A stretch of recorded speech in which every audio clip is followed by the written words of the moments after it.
It's been 12 months since acquittal, and so much has passed us by. Such a scattering with evidence, and some blatant flat-out lies.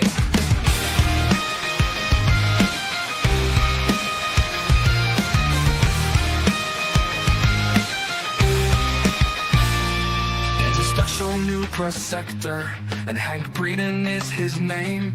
He is a dirty Boston lawyer, and his arguments are lame. He's trying to squash all of our experts, as he has no case to claim. He should have won an Oscar medal to convince the court he's sane. He can lie without a conscience and keep that smirk upon his face. I bet he wears those silky undies, the ones with that jean made of lace.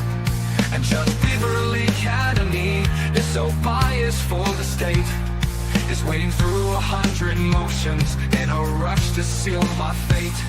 So you can bring in Massachusetts, cause we all ain't got no quit. And we all know that the truth is my car is not the thing John hit.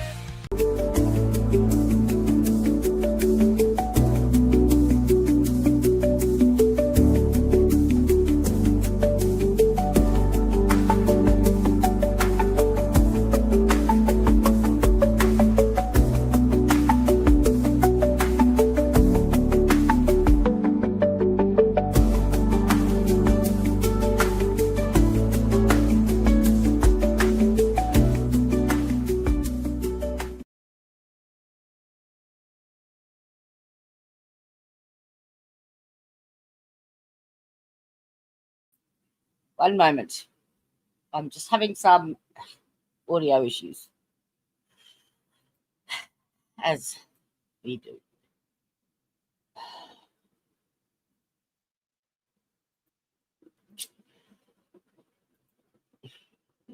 I might just unplug them and replug them, I think.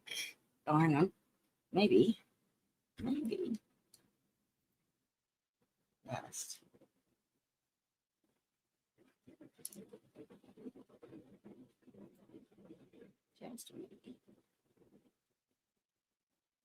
Oh, I think I've got him.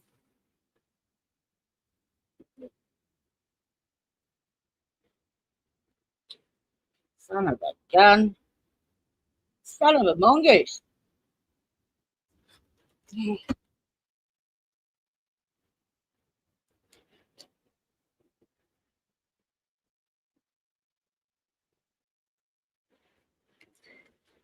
Can't hear a goddamn thing. Hello. Check the other settings. Sorry. This is what happens when you rush.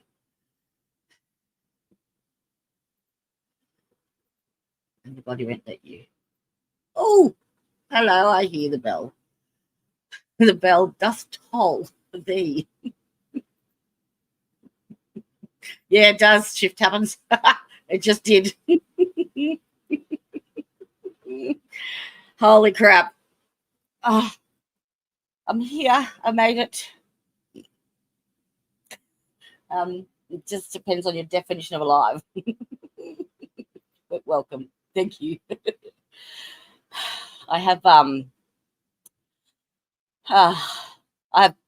chronic disability, and my body and YouTube time clock just do not mix well at all. Good morning, Missy Moo Moo. And I still can't hear a goddamn thing. Hang on. I know it's because I'm not playing anything, but I can't hear anything in my ears. I should have something. Okay, yeah, that's... Yep. All right. And you guys can hear me okay? I haven't even...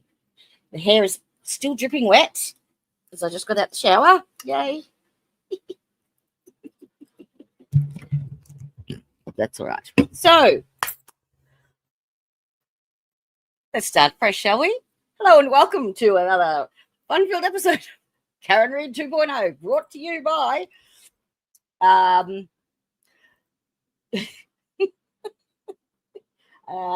the Dragon Man, otherwise known as Welsh Network News, and Jodie, the blog without a job, otherwise known as the Defence Press.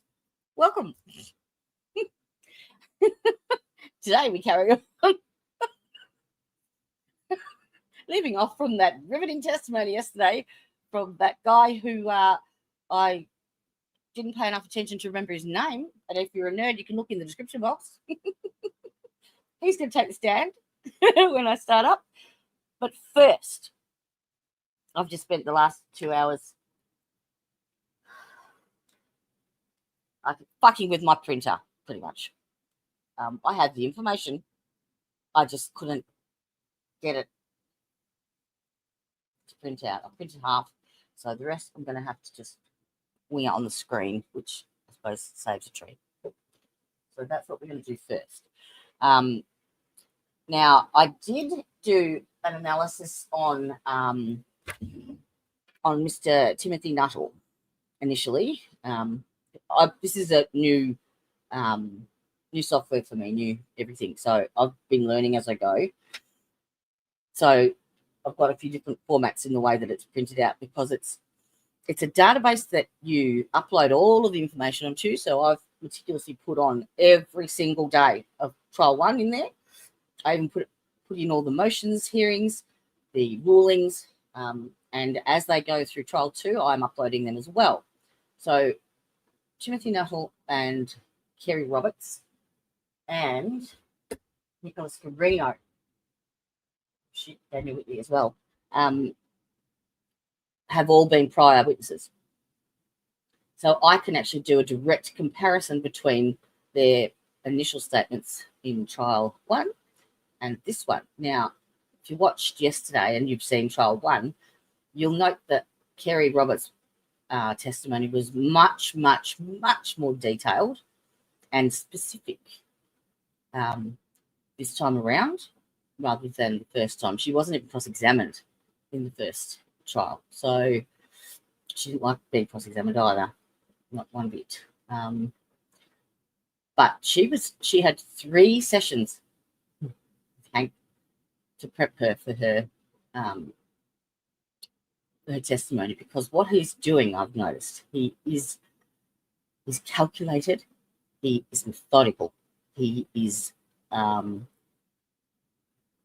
there is not one thing that he says or does that is not a strategic move, and he is one step ahead at all times. And I'm getting, my opinion, I'm getting the feeling that the defense is just spending all of its energy putting out spot fires. That's just how I'm feeling, which I don't like, because most of the fires are bullshit. And he's keeping them busy with the bullshit red tape, and they're not concentrating on what they're doing. So, like, what he's asking for in this discovery stuff in the Rule 14, is ARCA by far his biggest threat.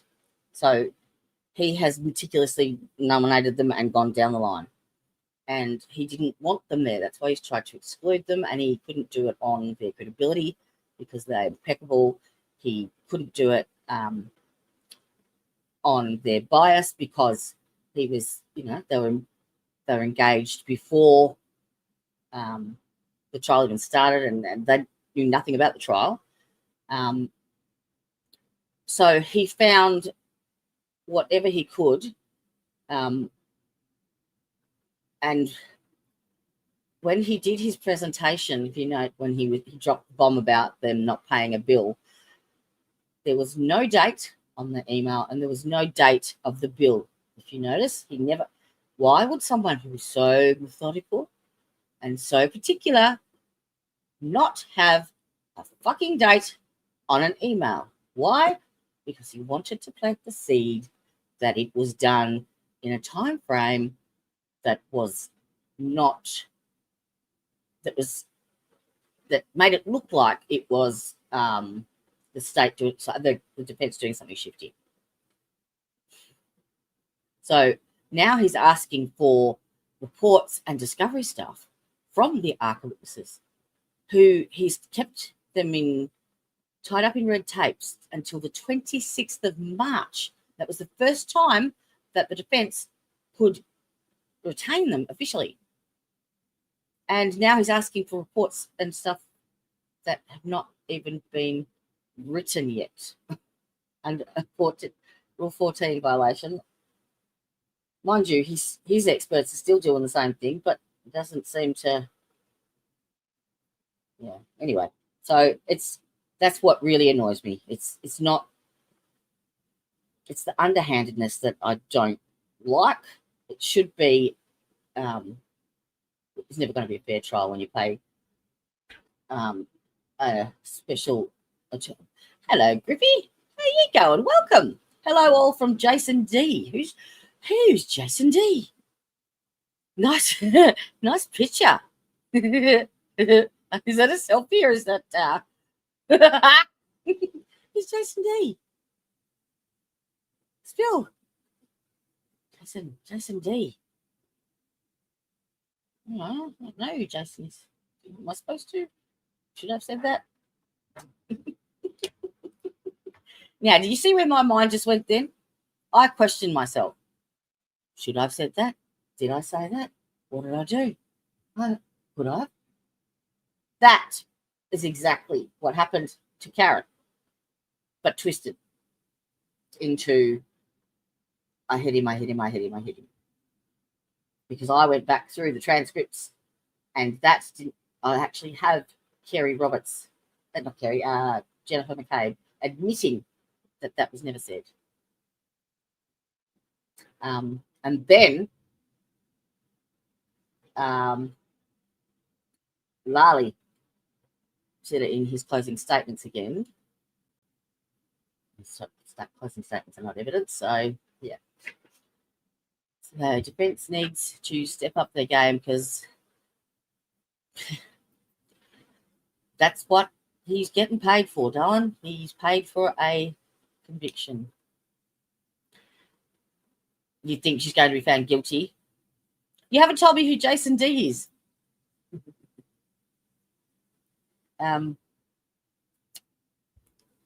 So I have, whilst I've got Timothy Nuttall's comparison, there wasn't a great deal in it. It was just differences like, the first time he made the statement, he said that she said it once. Then the second time she said it twice, but it was to a woman. And then this time she said it 3 times and it was to him. So little discrepancies like that. Now, Kerry. So let me share this screen. All right. So this is the comparison. I haven't even read this. I've just pulled it up on the screen. I asked what to do with the database, and this is what it's kicked out. Okay. So Kerry Roberts was a close friend of John O'Keefe, having known him since high school. Yes, since they lived in Canton for 10 years and worked as an executive assistant. Husband is Kurt, 2 children. Met Karen Reid in July 2020. Emphasised her close relationship with John, stating he was very close. O'Keefe was on the emergency contact list for her children. Yeah. So, consistent in both trials. She was awakened up by a call from Karen at 5 a.m. on January the 29th. So that was the same in both. Karen was frantic, initially shouting, "John's dead, Carrie," then hung up. Kerry, then hung up. Karen called back about 5 minutes later, expressing fear that John might be dead or hit by a plough. After calls from Karen, Roberts made calls to hospitals and Canton non-emergency lines. Karen called saying that she was at Jennifer McCabe's house, and Roberts drove there to meet them. After not finding him at his house, Karen directed them to 34 Fairview Road, where they found John. Now, people are making that out to be, how did she know that he was there? She knew exactly where to find him. Well, where would you look? The last place you dropped them off, maybe? Last place you saw them alive? Just, I don't know, putting that out there. That'd be where I'd be going. you've already gone through the house and made sure that he's not passed out on a bed and tried to contact him and anyone you know, then you go back to where you started and work backwards. I don't see anything sinister with that. I do believe that she was far more intoxicated than she's either let on or believed, because there's not a lot of her. So if she can't remember, we drank so much I don't remember anything from last night. It was something that she said on one of the calls, which was this is additional stuff that she's added now from her testimony from trial 1 to trial 2. Hello, Jason D. Now, I'm trying to work out who you are because, oh, the trial has started, has it? Shoot. I've got an OnlyFans still. Where have I met you from? Because Griffey is still yet to spill the beans. Oh, Dan. Dan is probably going to be late today. I started early, so don't stress. He'll be here.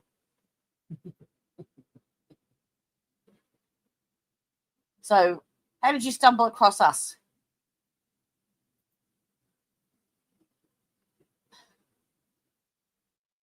Are these people in Dan's chat? Because they must be. They must be, yeah.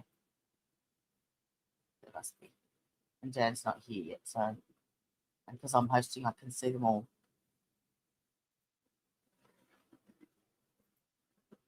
He won't be far, but I've got the feed on here and I'm watching, and I still have a fan. Has Dan gone sailing his yacht? Was he mowing the grass at the castle? Neither of the above, I don't think. That's my screen gone. And that one. So this is additional stuff that she has said.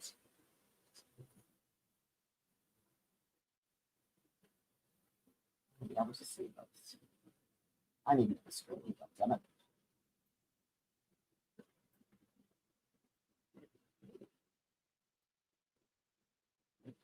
Okay.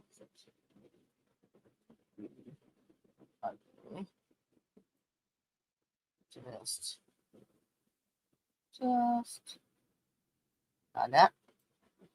And like that.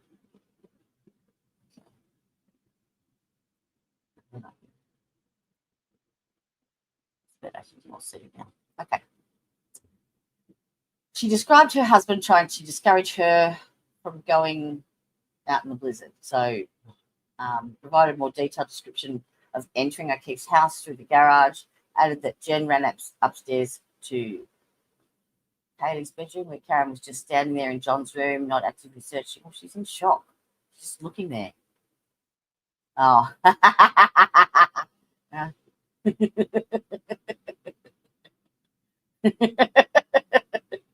I'm watching it, darling. There is a fan. I swear.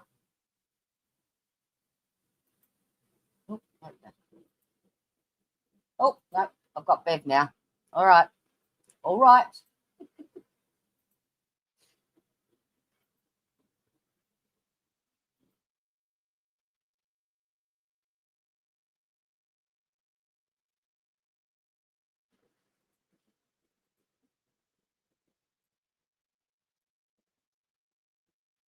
Investigation into There we this go. case. We haven't missed anything. Everyone said yes or nodded affirmatively. Everybody's Did anyone yes. happen to see, hear, I'll or read allow anything that. about this case since we left here yesterday?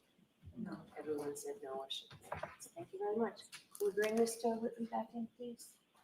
So, this is the Victorian. Christina, you can step up to the podium. Daniel Whitley, firefighter.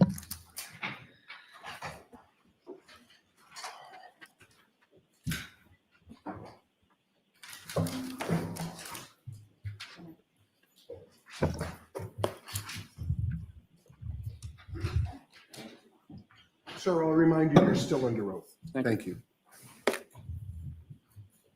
Sarah, I'll remind you this to confirm that. Can I proceed? Yes. Mr. Whitley, yesterday you testified that when Karen Reed was brought to the hospital, she didn't want to get into a hospital Johnny and she didn't want to give a urine sample. Do you recall that testimony? I do. It was clear to you that her reluctance to cooperate at that time was because she very much wanted to check on John's progress and status at the hospital, correct? No, I don't believe that to be the case. Well, you testified before the grand jury regarding this matter 3 years ago, didn't you? I don't believe I said that she was I reluctant. didn't ask you that question. You testified before the grand jury 3 years ago, didn't you? I testified before the grand jury 3 years ago. You were under oath then, as you're under oath today, correct? Correct. You swore to tell the truth. I am telling the truth. You swore to tell the truth in 2022 before the grand jury, did you not? I did. That was less than 3 months after you brought Karen Reed to the hospital, didn't you? Yeah. And your memory of what happened at the hospital was very good in April of 2022, right? As good as today. Your memory in April of 2022 was very good, wasn't it? It was very good as it is today. Okay, so you want to add the as it is today, despite the fact that you weren't asked that question. Is that right? Sustained. All right. When questioned by Mr. Lally at the grand jury, you were asked the following question. So what, if any, interaction did you have with her, meaning Ms. Reed, at the hospital once you were there? You remember that question, right? I do.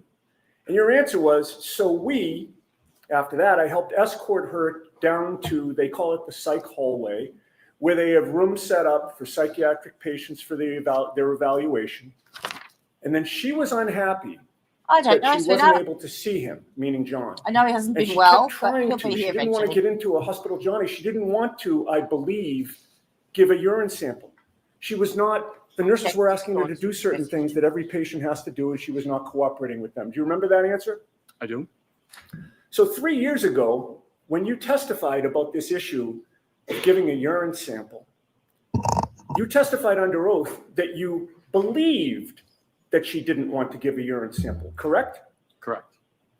Yesterday, 3 years later, you testified with certainty that she didn't want to give them, right? Yeah, she was giving them a hard time about having to give a urine sample. Right. No, I'm asking you about your testimony yesterday in contrast to the grand jury, sir. Okay. To the extent that I ask yes or no question, I'd like yes or no answers. So okay? no instructions to the witness, Ms. Your Giannetti. Honor, may Ask the a witness be question. instructed to answer the question yes or no if it calls for a yes or no question. Answer.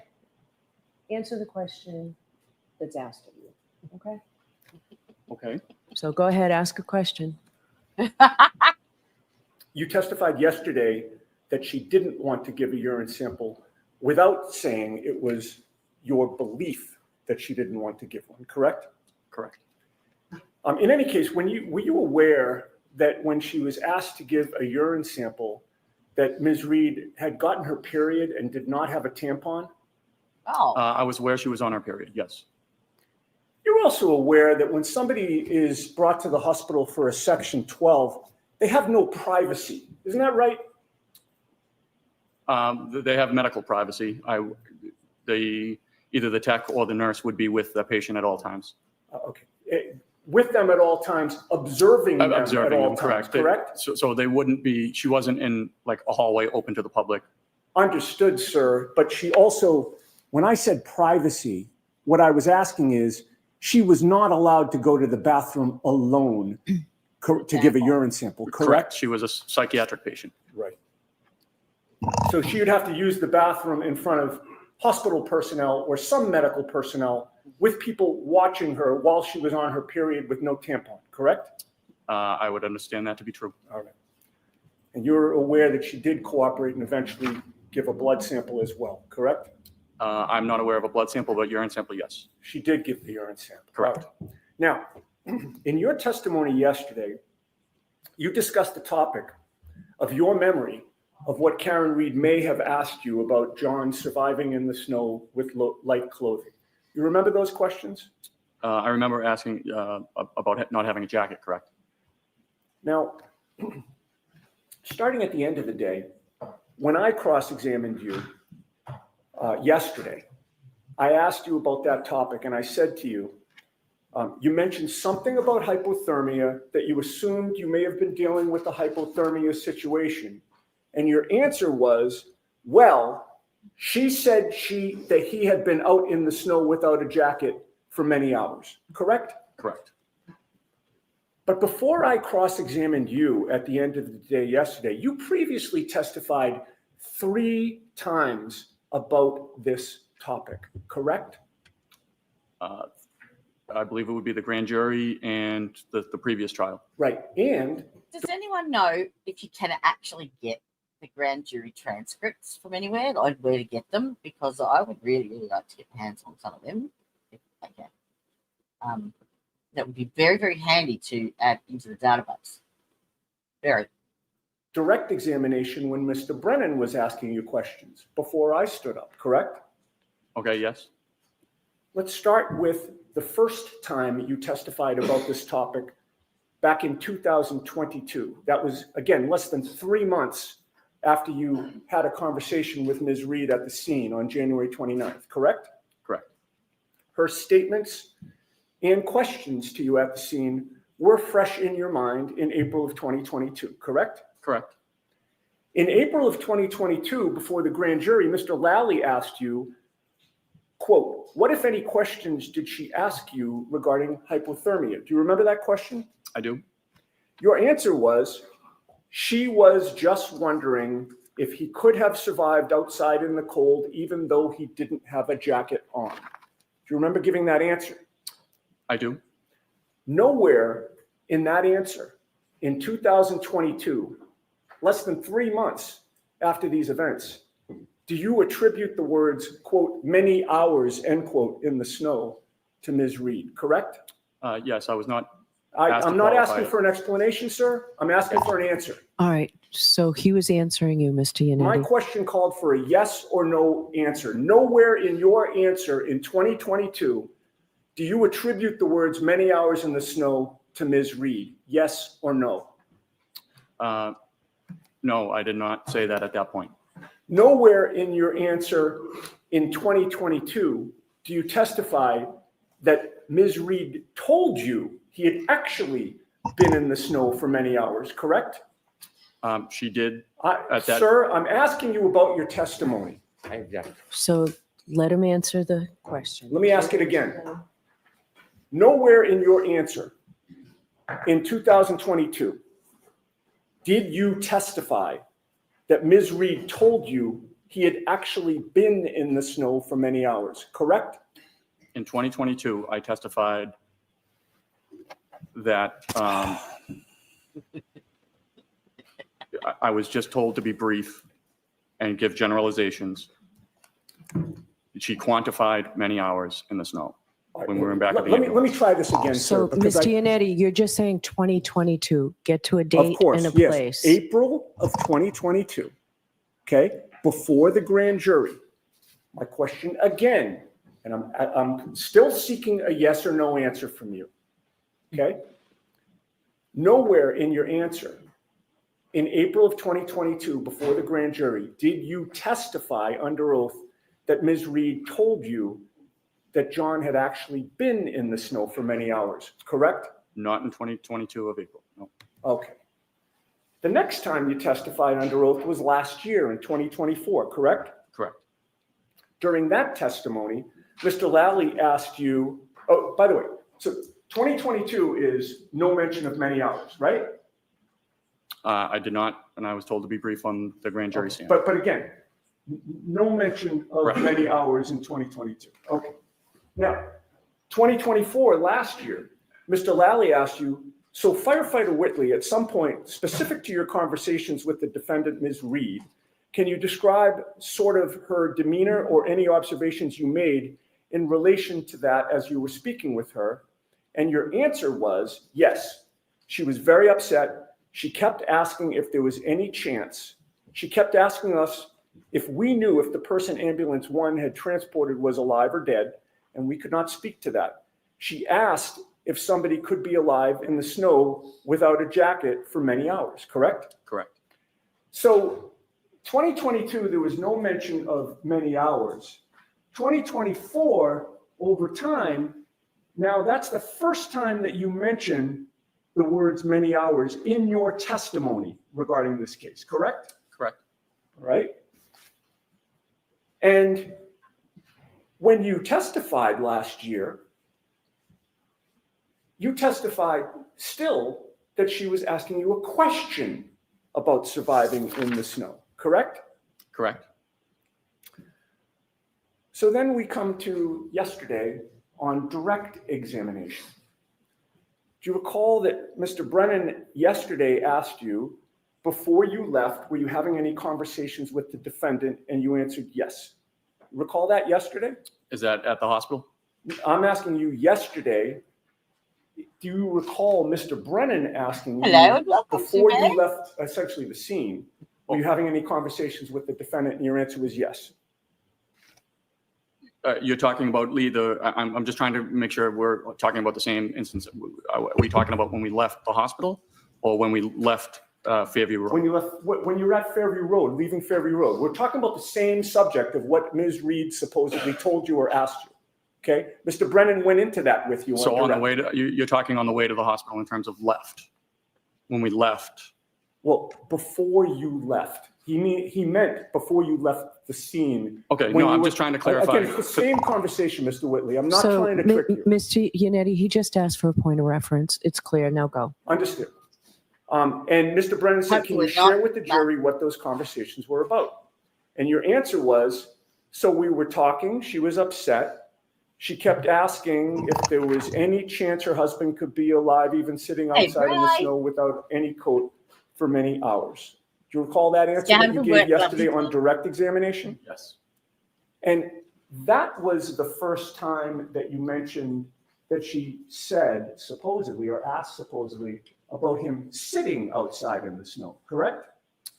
I was just using phrases generally speaking. Not my question. I wasn't at that point I was paraphrasing.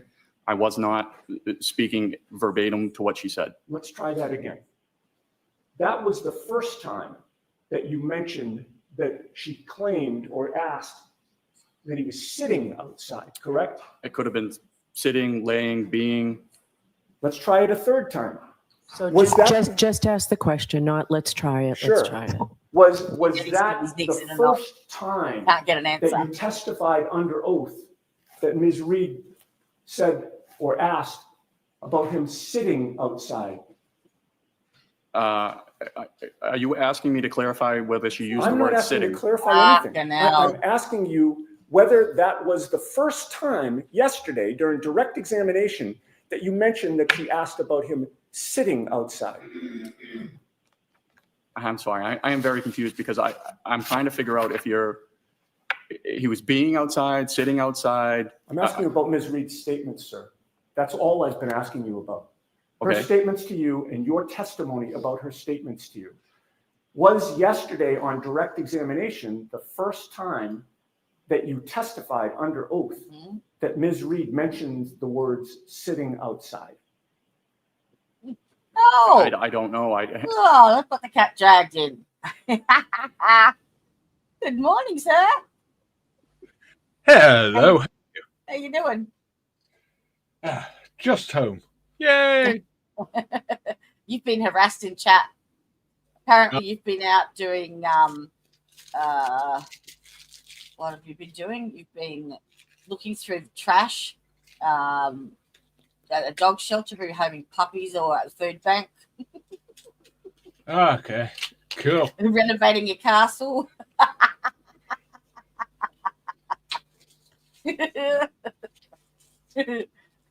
So you're good. Yeah, you. Excellent. Good. You haven't missed anything except for he's getting his knickers in a twist big time because this witness is just not like not giving him the yes no answers. He's giving him the runaround. He's getting really shitty.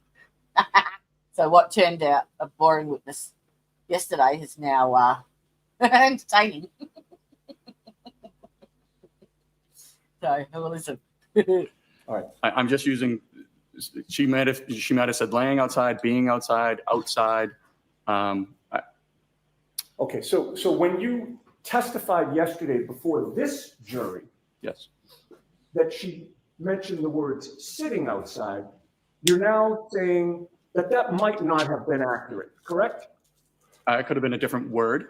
Oh, But you didn't say it could have been a different word yesterday. You just left it as sitting outside, correct?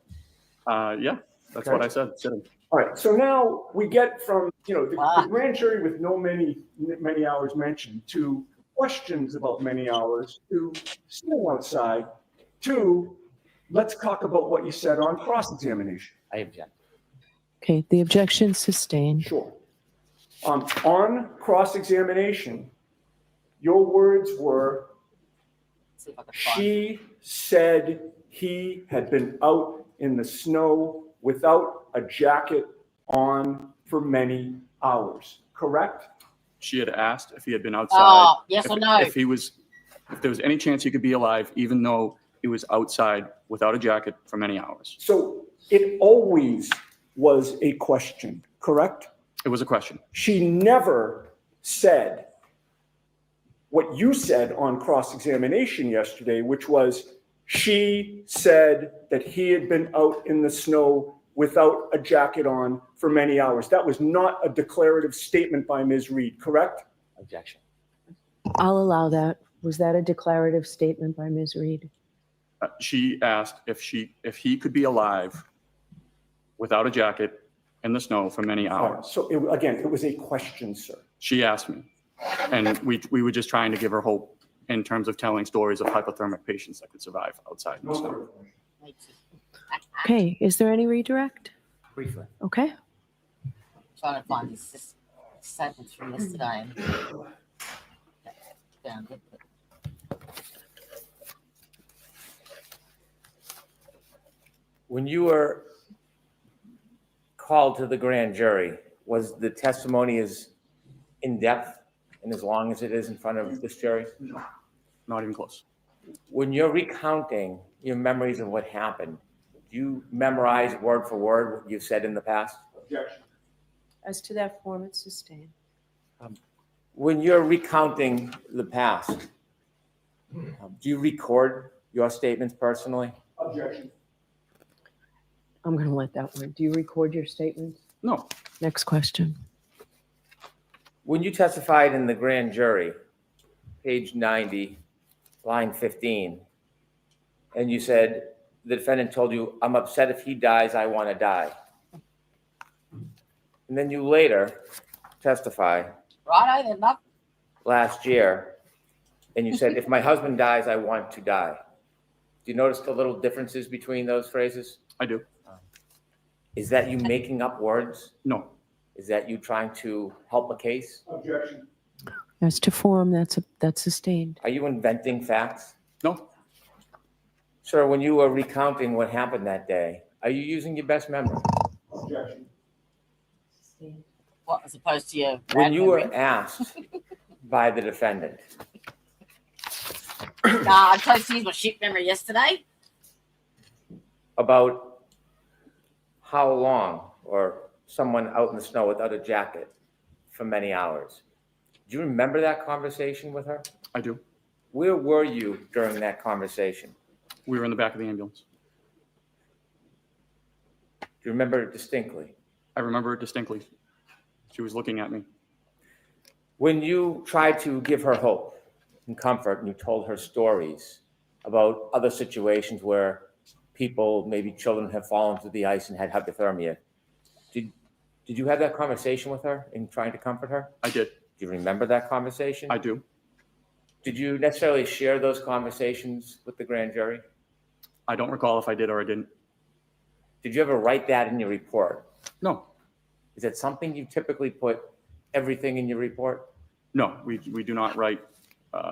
Generally, we only write patient complaint, what happened, what they did, not their opinions or anything like that to what's going on. Do you have any interest in the outcome of this case? I do not. How long have you been a firefighter for? Since March of 2006 and an EMT since November of 2002. Over 20 years. Correct. You said that you 11:22. live near Kerry Roberts? Welcome. I do. You've been to a block party for the kids where you've brought the fire engine down? I do. I'm going to allow it. When you're at that block party, do you ever step out and have secret meetings with Kerry Roberts trying to corroborate some conspiracy on their behalf? No. No. Put your career on the line? No further questions. Any follow-up, Ms. Giannetti? No, Your Honor. All right, Firefighter Whitley, you are all set. Dan, would you like to give Griffey and Jason some instructions on how to give you a super chat? I have monetization turned off for these. So Oh, they how can't come? on mine. How come? I just Why? didn't turn it on. I didn't want it on for these.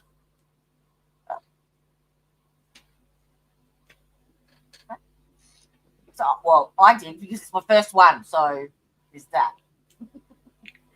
So how do they do it otherwise? Can they still go down to the bottom of chat, of their chat, or not?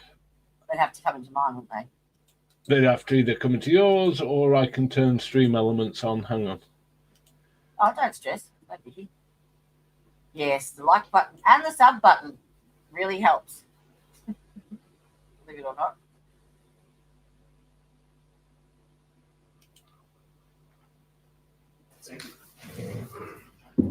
Right. Well, that was interesting.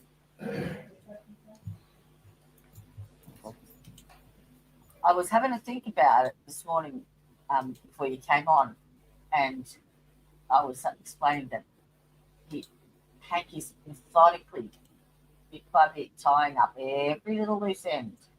You know, any of those questions you had, why would Jen McKay go to Officer Lank's place? And you know, he's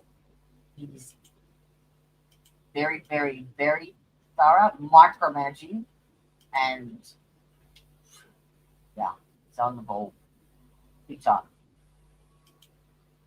What's stream elements? It's a way of doing super chats without YouTube.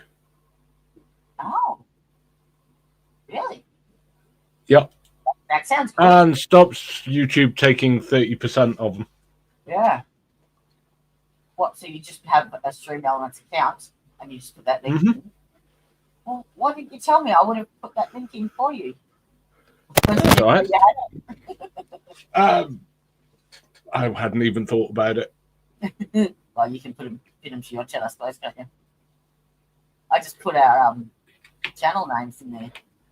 That's all I could think of.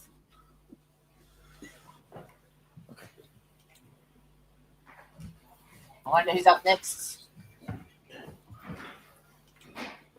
Like to play clip 5, Your Honor? Oh. Have a video. Be another one of the documentary things. Yep. He's strategically placing them with every witness. And his mother leans over the kitchen island and says to me, I think it looks like he got hit by a car. It looks like he got hit by a car.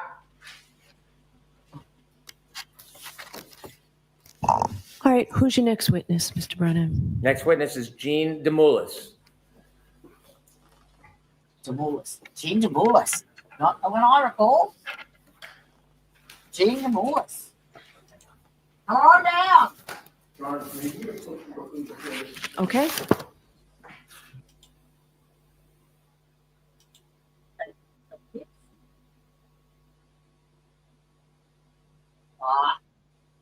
Sidebar. Doing the sidebar.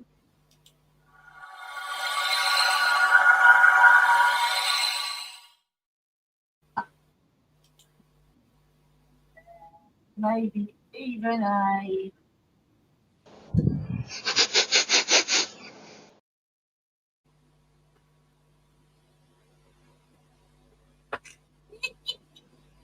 that was seriously taken off my own ring camera. It's my computer guy. Oh, I can fast forward this because I'm behind. It's gonna be one of those days, Dan. Just know that.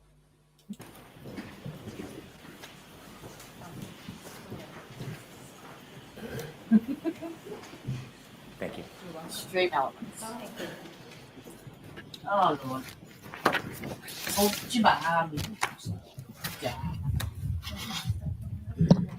My friends all right. You solemnly swear the evidence given to the court and jury in the case now guarantee the truth, the whole truth, and nothing but the truth, so help you God. You can scooch in close to the microphone, thanks. May I proceed? Yes. Good morning. Good morning. Could you please introduce yourself to the jury?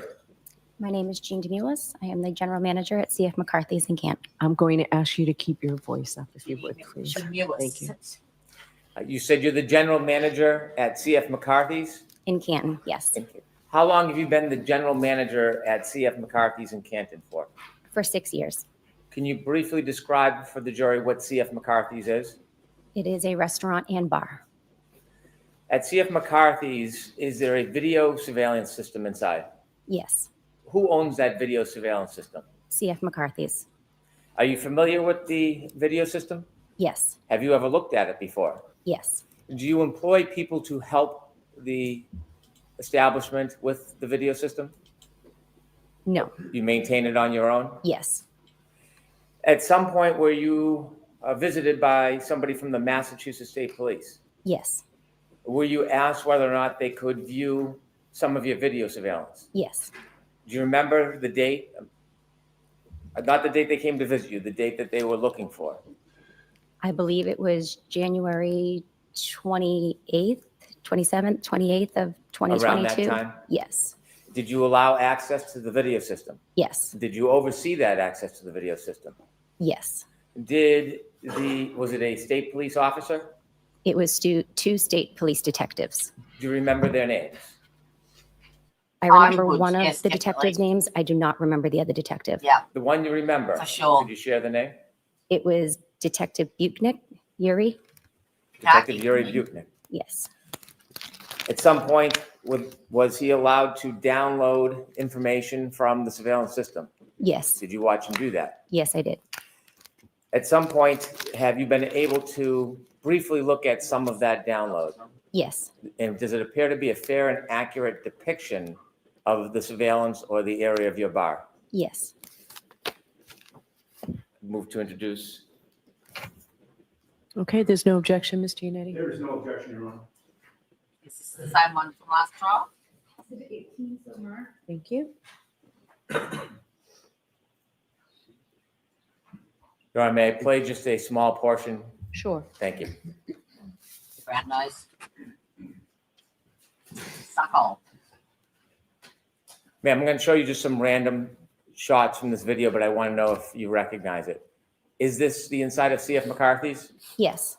I'm not asking if you have any particular knowledge or information about that night. I just want to know is this a fair and accurate depiction of what CF McCarthy's looks like? Yes. Has there been any substantive, significant changes to the inside of that establishment No. since this video was taken? No. Okay. Thank you, Ms. Gilman. Your Honor, I have no further questions. Okay. I have no questions. All right. Mr. Lewis. All right. Thank you very much. Thank you. Wow. Now, that's what I mean by strategy. Why has he brought that in? Why?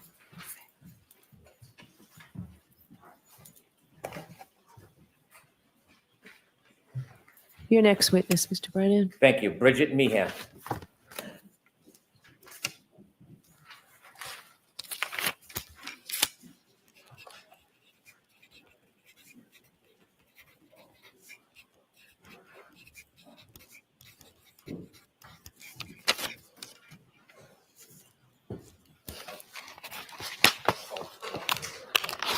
Good morning, ma'am. Good morning.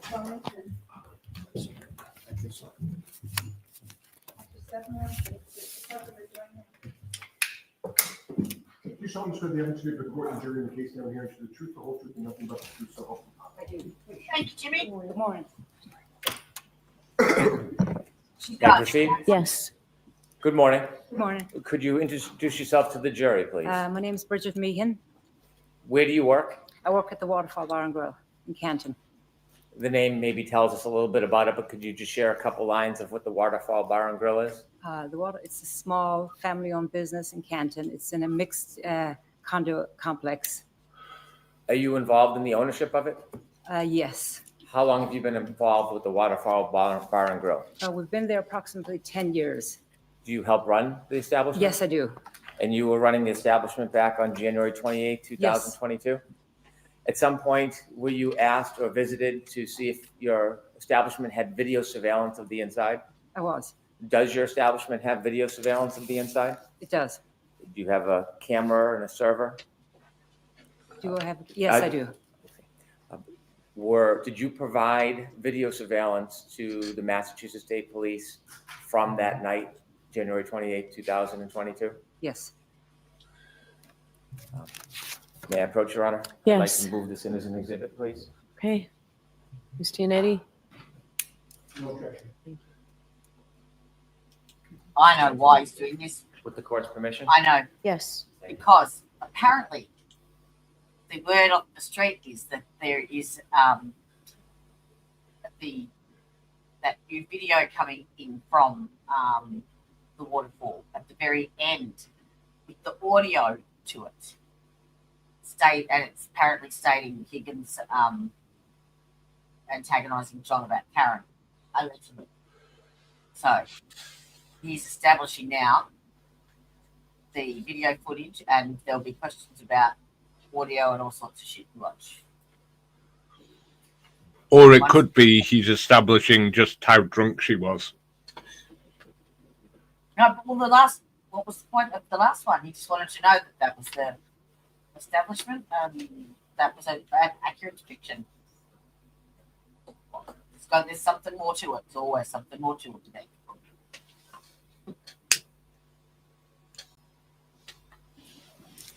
Ma'am, I'm going to show you just a brief clip. The end. Okay, stop, please. Do you see that video? I do. Does that depict the inside of McCARTHYS? No. I'm sorry, the waterfall? Yes. I'm trying to switch establishments on you. Back on January 28, 2022, does that look the way it looked then? Yes. Has there been any significant changes inside since then? No. Thank you. I have no further questions. Okay. No questions. All right, Ms. Meehan. Thank you. Slap foundation, something.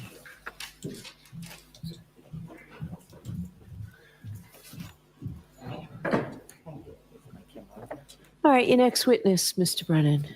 Commonwealth calls Mike CAMERANO.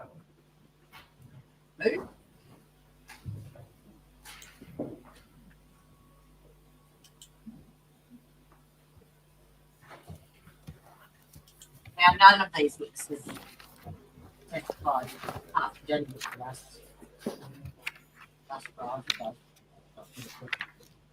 Come on,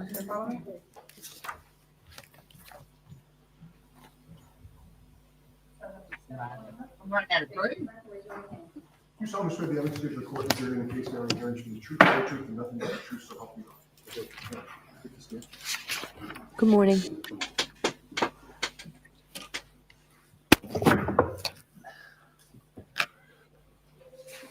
May I? Please. Good morning, sir. Good morning. Could you please introduce yourself to the jury? Hi, good morning. My name is Michael Camerano. Mr. CAMERANO, can I ask how old you are? I'm sorry. Spell your last name. Camerano. And so if you could either move the microphone down a little bit or speak up, or maybe a combination of both, please. Okay. Thank you. Thank you. Could I ask you how old you are? 48, Where do you live? Canton, Mass. How long have you lived in Canton for? Me and my wife have lived there for 20 years. Be my wife and Me I. and my wife have lived there for 20 years. We have 2 children. How old are your children, sir? My daughter is 17. My son is 14. Did you know John O'Keefe? Yes. How did you know him? I met John for the first time at his sister's,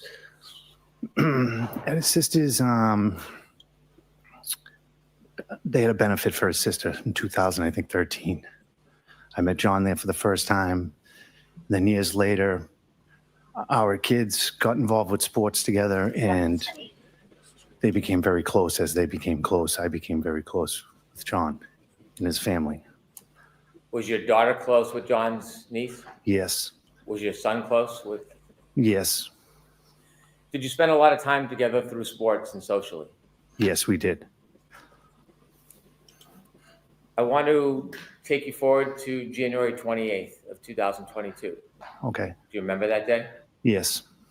Had you, without any discussion of what might have been said, did you have any discussions with John that day? Yes. Did you have a plan? Yes, we were communicating. At some point, did you decide that you were going to spend some time or go meet John? Yes. That Friday, my daughter and his daughter, they got acceptance letters to school. So we wanted to get them together so they could enjoy the time together. And, just, go over like how it'll be so much fun, something new, different.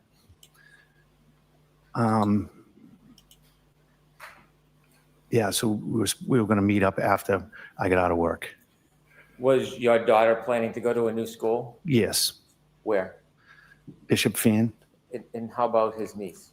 Same. They both got accepted to They the both same got school? accepted to the same school. Was it a celebratory mood? Yes. Did you have a plan to bring the children together so they could celebrate? Yes, we did. And then separately, you were going to meet John and celebrate?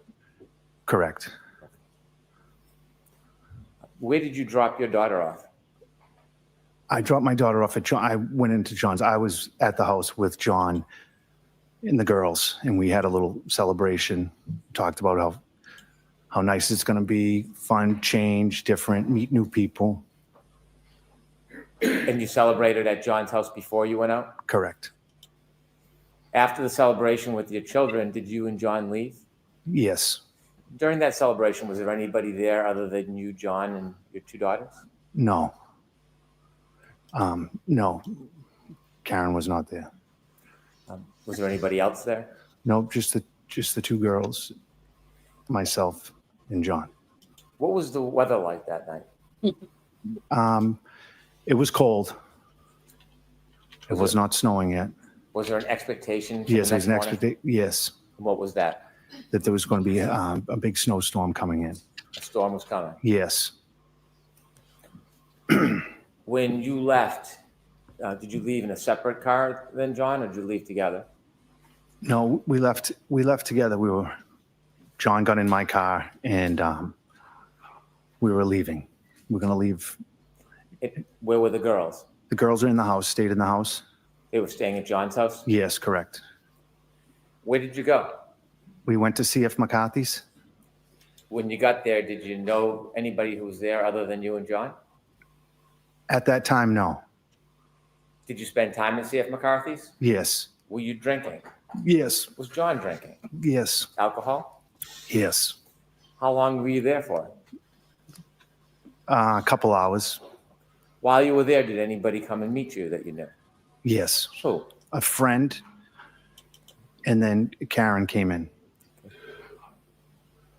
The friend? Yes. What was the friend's name? Kurt. And then how long after you first got there was it that the defendant arrived? I would like to say within an hour, so not 100% sure. You said back home it was a celebratory mood. Was it still a celebratory mood at McCarthy's? Yes. When the defendant arrived, did she spend time with you and John? I've talked briefly to her, and her and John were mostly talking. Okay. You didn't see any issues? No. It was a normal night? Seemed to be, yes. As far as you could see? Yes. And you saw John drinking? Yes. Did you see the defendant drinking? I saw her with a glass, yes. Did you leave at the same time that John left? No, I did not. When you left, was John still at the establishment? Yes. When you left, was the defendant still with him? Yes. Why did you leave? I left because I got a phone call. My son was playing hockey in the backyard, and he got hit with a stick and lost his tooth. Oh. Where did you go? I went to my son's friend's house. Do you know about what time that was when you went to see your son? I would like to say 9:30, in between 9:30 and 10. You didn't go back to McCARTHYS that night, did you? No, I did not. After you helped your son, where did you go next? I went to pick up my daughter, Madeline, Did you go? at John's house. Did you go in John's house? No, I did not. When you got to John's house, did your daughter come out? No. We went to the side door Okay. and rang the doorbell. And then what happened? And then my daughter came to the door. Where'd you go? From there, we Wait, that- left and went home. When you went home, had the weather changed at all? It was cool. It might have been flurrying at that time. No accumulation? No. You got home? Yes. Did you do anything significant when you got home? Put the kids to bed, my son, and no, I went to bed. What's the next thing you remember happening? Waking up to, I missed some phone calls Who were the missed phone calls from? from my wife and Karen. What did you do? I called my wife. After speaking to your wife, what did you do? What? I got in my car and drove to John's house. About what time was this? In between maybe 5 and 6 a.m. What was your mood at that point? I was panicked Why did you go to John's house? because I went to get Kaylee. Did you know if she was alone? Yes, How long did it take you to get to John's house? maybe There's no mention of him on the timeline. 5-7 minutes. When you get to John's house, what do you see? He said between I pull 5 in and the 6. driveway. I see that the garage door is open. I go in through the garage door. I don't know if Kaylee was standing there, if the door, she came out the door, and I asked her, if she needed anything, she could get in my car and stay warm. When you first saw Kaylee, what did she look like? She looked distraught. Did you try to help her? Well, I think I just said everything will be okay. Did she come with you? Yes, Where are you going? to my house. So what happens? That'd be important, wouldn't you? So we go to my house, and my daughter's up, and the two girls they were hanging downstairs, just hanging out, just being kids. And then, I don't know, a couple hours later, maybe, Paul called me and asked me to bring Kaylee home. Did you know anything at that point? I did, yes. You did or didn't? At that point, I did when Paul had told me. So what do you do?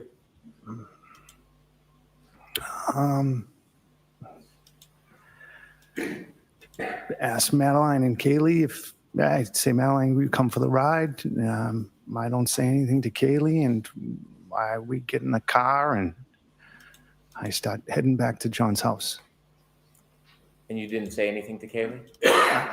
No, I didn't. I just said everything will be all right. She had a feeling. Why do you say that? She don't want to go home. Poor bugger. So what happens next?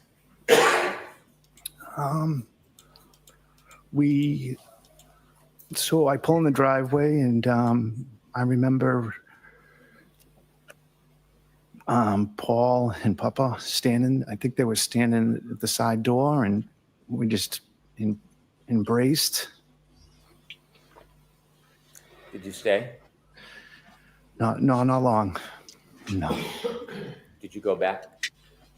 I was to the house. I went back to my house. Did you go back to John's house? I did the next day. Yes, I was there. When you went back, were there people there? Yes, Many? there was people coming and going. Thank you. I have no further questions.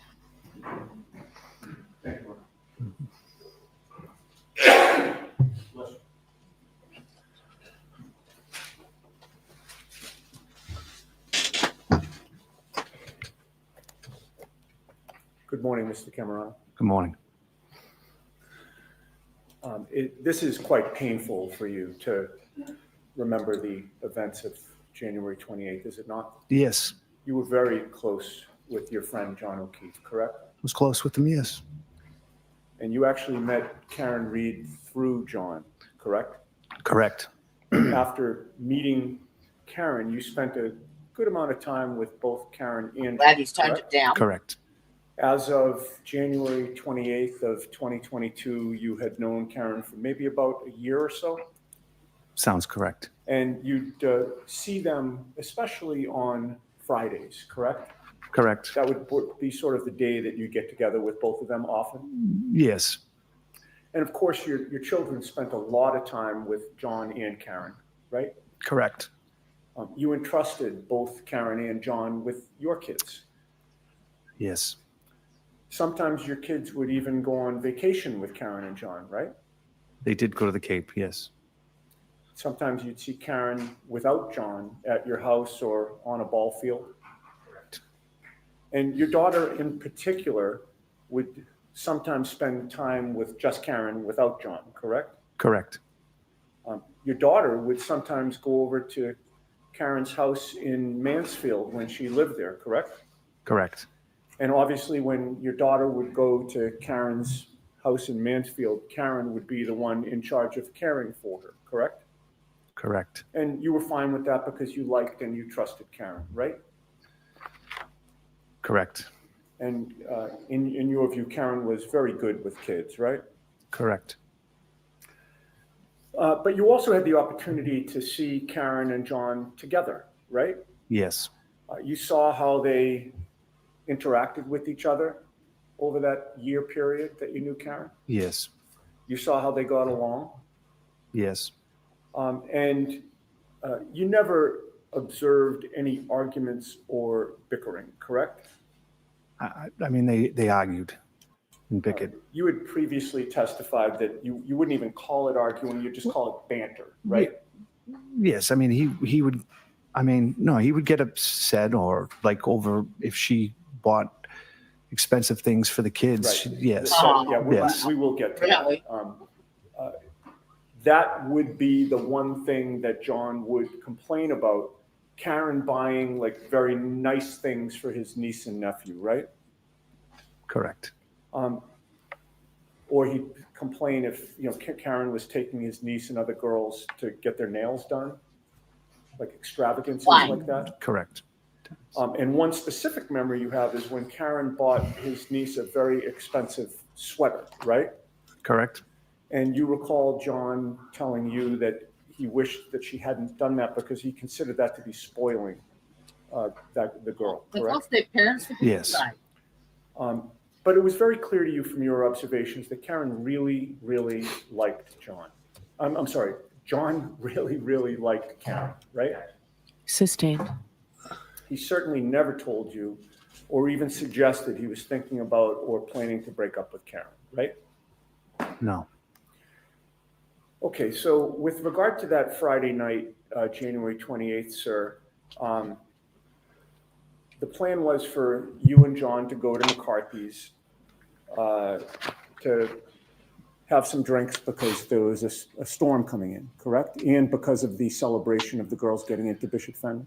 Well, yeah, we were going out. It wasn't a continuation of the celebration of the girls. We were going out to have a few beers as guys. Okay.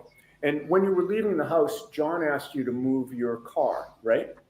Correct. Where was your car when John asked you to move it that night? Actually, I backed up my car. We were leaving the driveway, and John asked me to stop so he could move his car. I see. And he wanted you to move your car because of the storm coming in, and you wanted Karen to be able to pull her car into the garage, right? Correct. And that was really thoughtful of him, wasn't it?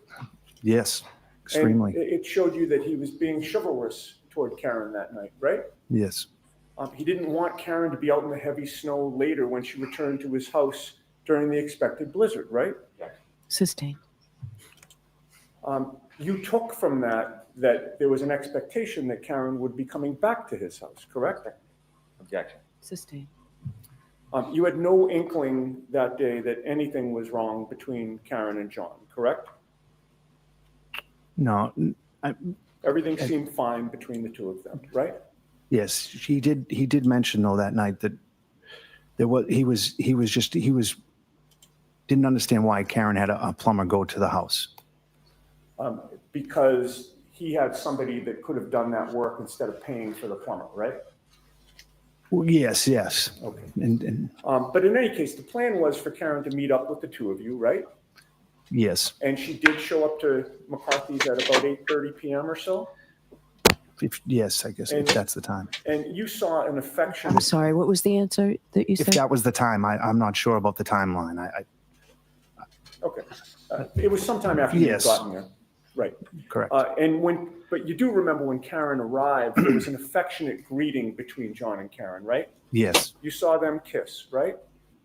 yes, You saw John put his arm around Karen, correct, and you saw that Karen sort of nestled into his embrace. correct. Nestle. And when she did that, that's when he kissed her, correct? Yes, And they seemed happy to see each other, did they not? they did. That night they were affectionate, Yes, laughing, yes, happy, yes, like a normal couple. yes. No arguments. No, You witnessed no bickering, no tension, correct? no, And during the month before John's passing, that January of 2022, you observed their relationship in your presence to be normal, caring, and affectionate, right? yes. Thank you very much, sir.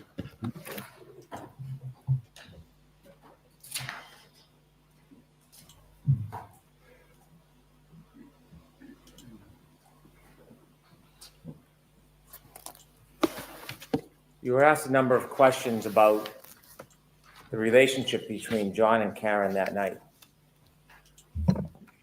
Do you know what was going on behind closed doors other than what you saw? I'll allow it. No, Do you know whether or not they texted each other that day? no, that day, no. Do you know whether or not there was any arguments that day? I'll allow it. Not to my, no, I don't know if they were, well, I don't know if they were arguing over the plumber situation. I Do you don't know know. if there's any vulgarities that day? No, Do you know if there's any vulgarities that night? no, not to my knowledge. Do you know whether or not John was trying to end the relationship with Miss Reed? Do you know that, sir? No, Next question. Do you know if there was any jealousy in that relationship? I'll allow it. I mean, I mean, Karen wouldn't let, I mean, they did everything together, a lot of things together. And I thought at times, yeah, you could see, she didn't want other women around John. I don't know, not at that, but. Thank you. You follow up? All right, Mr. Camerano, you're all set, sir. That was pretty much identical to his last I'll see counsel at sidebar for just a minute, please. testimony. Nothing new there. No.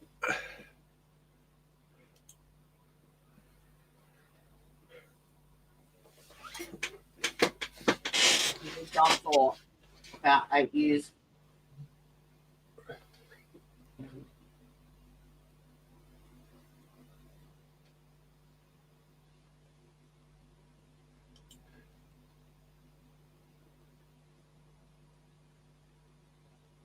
I do think that, he's a good-looking rooster.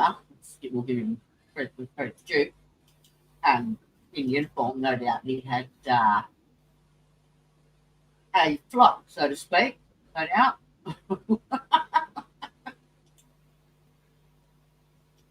But I don't, just from listening to his personality and how it was described, I don't think he would have been up doing the horizontal mumbo with Tom, Dick, and Harry. But then you never know, do you? I wouldn't have called him a cheater. Then I got fooled for 7 years too, so.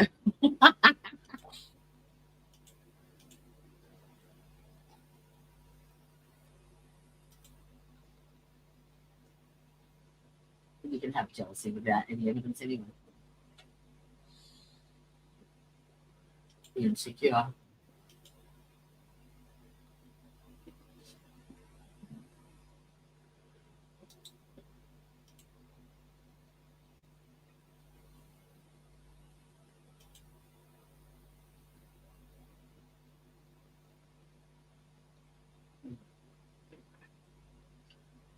Yeah, there's nothing in the timeline at all that tells us that, because I didn't hear in the first trial.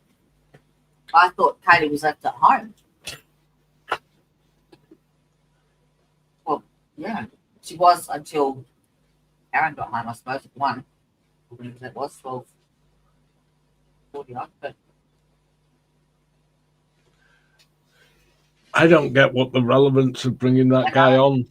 I know. I know.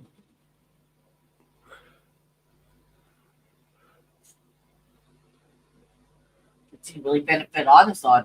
Like, it was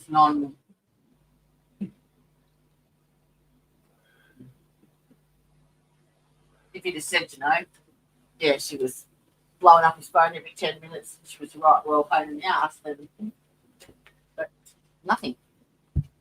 Zip.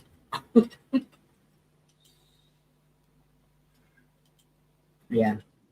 Yeah. To make him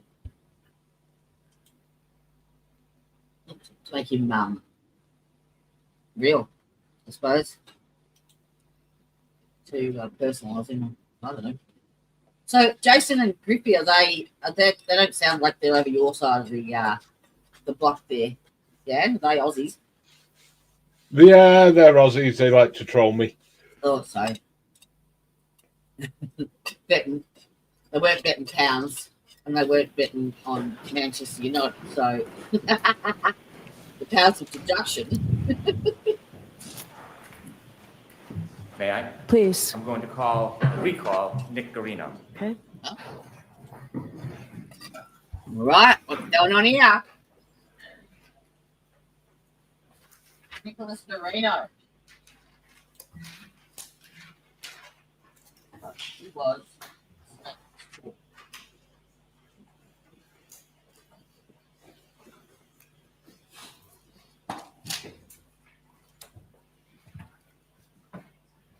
Something tying that all together.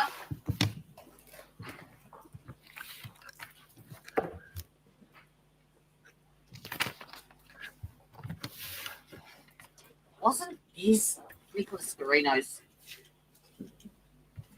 Isn't he like a phone? A phone analyst or something? I can't remember. He had a controversial, something controversial in his testimony. That's the name he for him as well. Please. I hope he's a controversial witness. Sure, you can have a seat. I'll remind you you're still in your. Or stand, however you're most comfortable today. Just do it. There you go. Brybear says he's the state police phone guy. Thought so, yeah. Sir, yesterday we talked about downloading There'll be some phones and making what they time. called Oh, extractions. yeah, it's him. Yes. And from that data, you could create different types of reports. So have Detective GUIRINO say his name again, please. I'm sorry. Again, for the record, could you introduce yourself to the jury and spell your last name for the record? Yeah. Good morning. My name is Nicholas GUIRINO, GUARINO. Thank you. Sir, you mentioned yesterday that you downloaded a number of phones, or you were involved in the process of downloading a number of phones. That's correct. You explained to us that after you have the data analyzed, you can pinpoint certain items that you may want to put in a document. Yes, so with all the extractions into a program of our choosing, Cellbrite is the most commonly used, and then we can take call logs or text messages, any information that the investigator is looking for. When you downloaded Mr. O'Keefe's phone and you downloaded the defendant's phone, did you try to create, or did you create a report through Cellbrite, the software, Did you talk? that would Yeah. show you all of Mr. O'Keefe's call logs? Yes, I did. And when I use the term call Yep. logs, Did you see his comments? Yeah. Just because you could, yeah? But he forgets I can do that. what does that mean? The call logs are the calls that the phone receives. Transcripts, that wasn't me. You do that under my name. How do you create a report from Cellbrite? He was Can you bad. just walk us through that process briefly? No, he's in timed out. Oh, that's all right. But you're blaming it on me. So in the program, you can go in and select the calls. StreamYard does that, and unfortunately. export it into different formats, PDF, XM. Is that a joke or is that serious? Hmm? You want me to... Huh? No, they, him and Jason just like to try and troll me and try and get under my skin, and I can't be arsed with it. Are they doing that now? Because I can't see the... No, I've stopped them, so it's all right. Don't worry about it. You sure? Because Yeah. I can say... I'm sure Teresa would love to get that trigger finger happening. Just say the word. ML, Put it in HTML, private chat. or you can create a portable case and extract them all as a portable case that we would see on my computer. May I approach, Your Honor? Yes.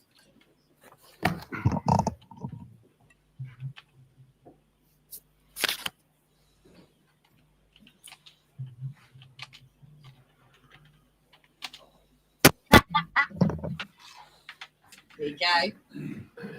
We have confirmation. We have Showing you a engaged target. document of Mr. O'Keefe's call logs. Do you recognize that? Yes, And what is it? it is the call logs. Just want to make sure it's between John O'Keefe and the defendant from, just want to see the dates, the That's just on Troll Patrol. 28th, January 28th, 2022 to January 29th, 2022. Would this contain all the phone calls from his phone data, the calls between those two parties that night? Yes, that's what I created. This one. I'd like to move this as an exhibit, please. If I could, Your Honor, just want to compare to make sure we got the same. Okay. Thank you, Mr. President. Does that extend to a red-headed dickhead?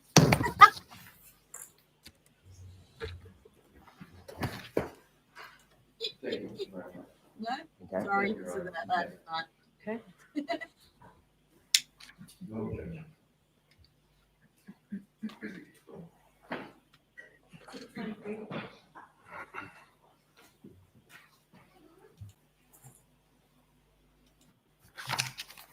We had the other couple wanted it there last time.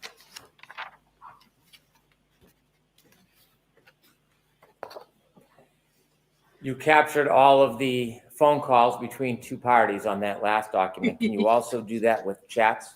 Yes, that is true. And did you do that in this case? Yes, I did.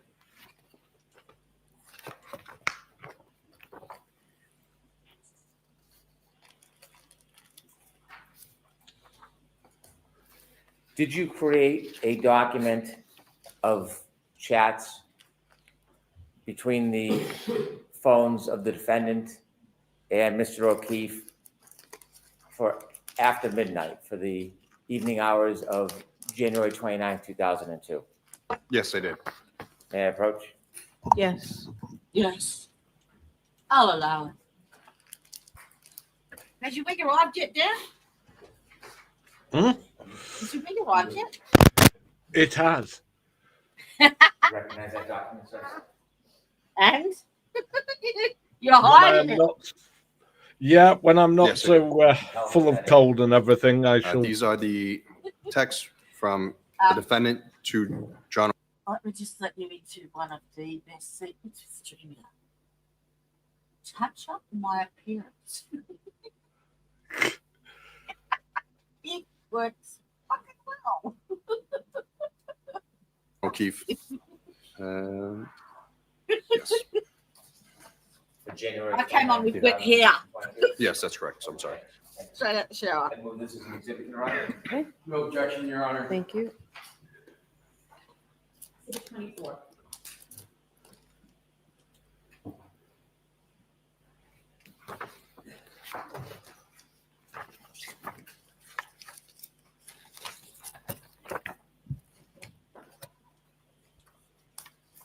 Did you identify or specify chat messages between John O'Keefe and a person named Jen McCabe? Yes, I did. Did you create a Cellbrite report? Yes, I did. May I approach? Yes. Do you all know Nicholas Darrow? He's a content creator over in where is he? Sweden, I think. We had him on the podcast with Zachariah Axon. He's just put up on Twitter. Of course, Karen did another women near John. For the women near John's age in Canton would throw their knickers to the wind if he showed interest.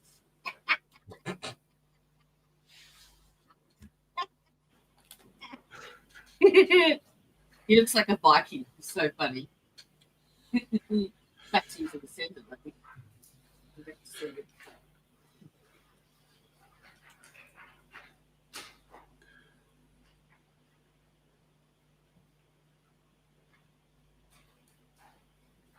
Don't like Twitter. It's a cesspool. Can we have just a brief moment, please? It's sidebar? No. Just the two of them? Compare them, what we have. Yes, go ahead.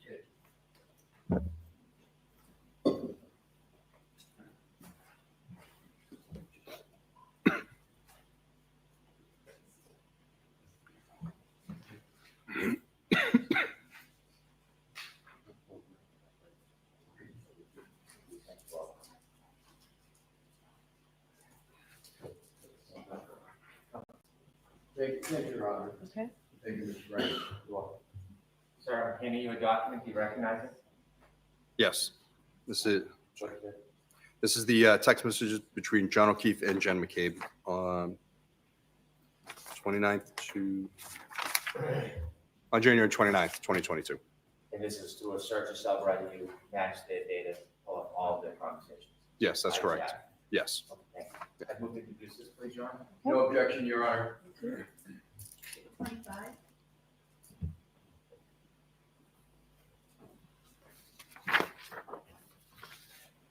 Similarly to the chats, did you do the same with calls between Mr. O'Keefe and Ms. McCabe? Yes, I did.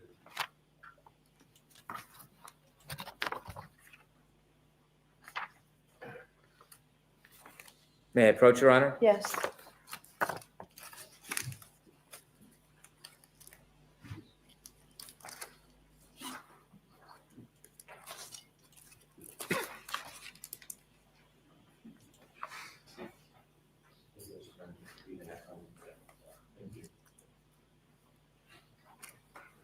Showing you a document, sir. Do you recognize that document? Yes, this is the call log between John O'Keefe and Jen McCabe for, just want to make sure I get all the dates correct, just for January 29th, 2022.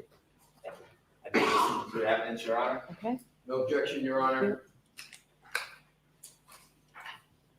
26.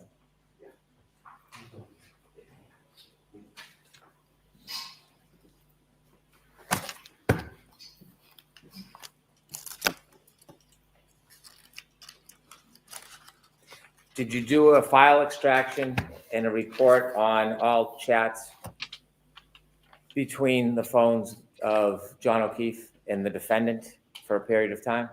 Yes, I did. May I approach, Your Honor? Yes.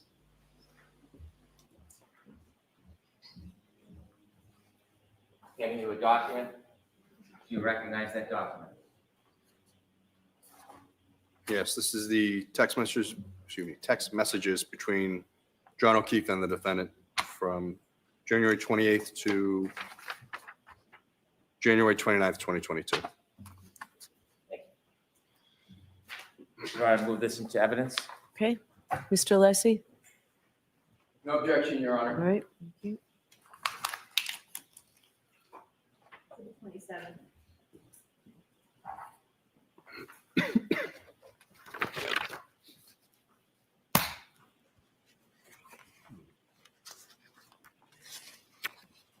Did you have an opportunity to make a report from some of the data from the defendant's phone from January 29, 2022? What are you referring? I did make some reports from the defendant's phone. What's a call log report? Again, the call log report is the calls that the party makes to another phone. So it's going to show everyone they've called or attempted to call. May I approach, Your Honor? Yes.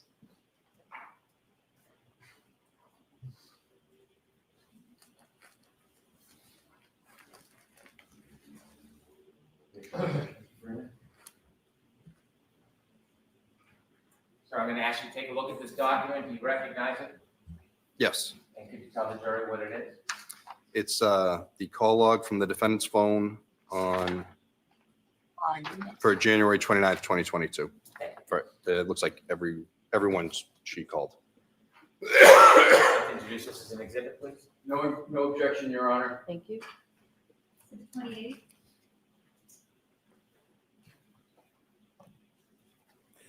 What we just introduced into evidence is the entire call log of calls to anybody and everybody to and from for that period of time. Yes, That's fair to say? yes, that's correct. And then can you further isolate calls between just two parties? Yes, you can. You can search by phone number or name. And did you do that with the defendant's records for some parties? Yes, I did. Did you isolate phone calls between the defendant and Ms. McCabe for the evening of January 29, 2022? Yes, I did. May I approach? Yes. I'm not surprised. Was Gordon there?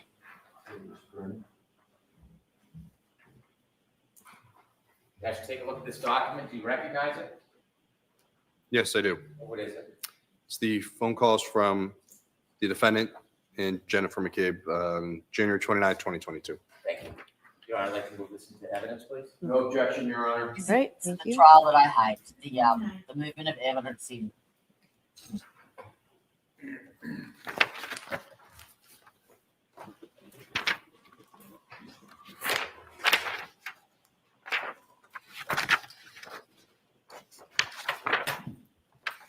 Did you isolate calls between the defendant and Ms. Roberts for the night of January 29, 22? Yes, I did. Can I see the last exhibit, please? Thank you, sir.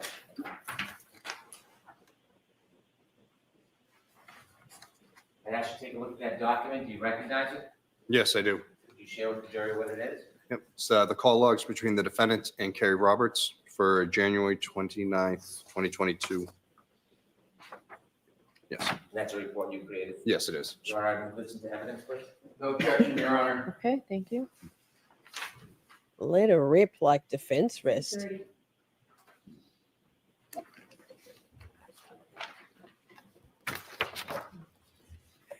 Did you have an opportunity to isolate and produce a report for all chats between the defendant and Ms. Roberts for the night of January 29, 2022? Yes, I did. May I approach, Your Honor? Yes.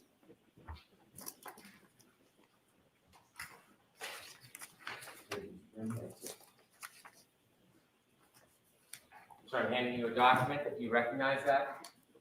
Yes. And could you share with the jury what that is? This is text messages between the defendant and Kerry Roberts on January 29th, 2022. I would move this to evidence, please. No objection, Your Honor. Okay. Jurors, this is the way we have to put evidence in cases in Massachusetts, okay? We have to do a lot of things in Massachusetts.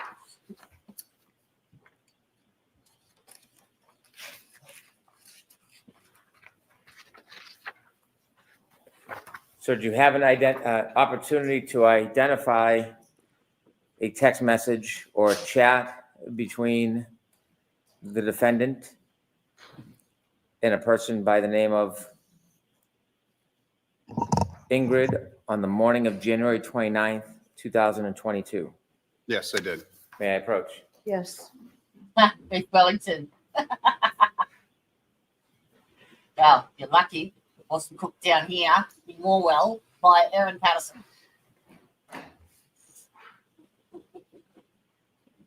Was that including drinks as well? $370? Oh, that's $370 American, isn't it? If you look at this document, do you recognize it? Lobster risotto. Yes. Tell the jury what that is. Yes, this is a text conversation between the defendant and looks like a group chat between Ingrid Curtis. Can you see my chat? Dan? Yeah. Ah, cool. And Bill Curtis. Yeah. What we see on StreamYard is a mix of Yes, both our this charts. is on Yeah. January 29, 2022. I just wanted to make sure that you can see what I was saying. No objection, Your Honor. Thank you. Thanks, Teresa. 32.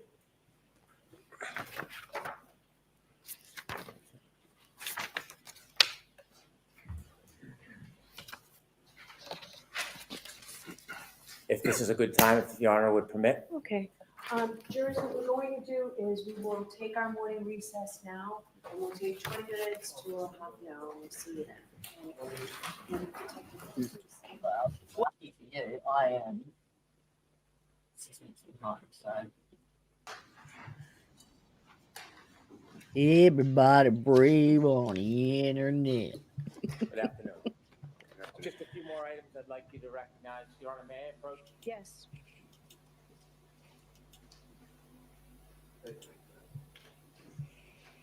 Can everybody hear that?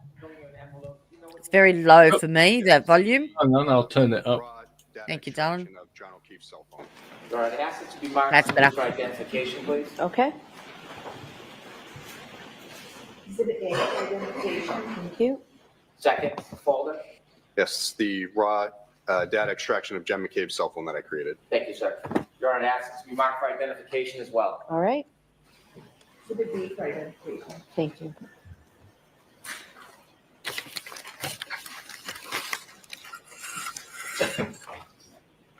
Trooper, you shared with us that you downloaded the extraction of the phones that you identified and you made reports based on specific identified features. For example, a conversation between two people.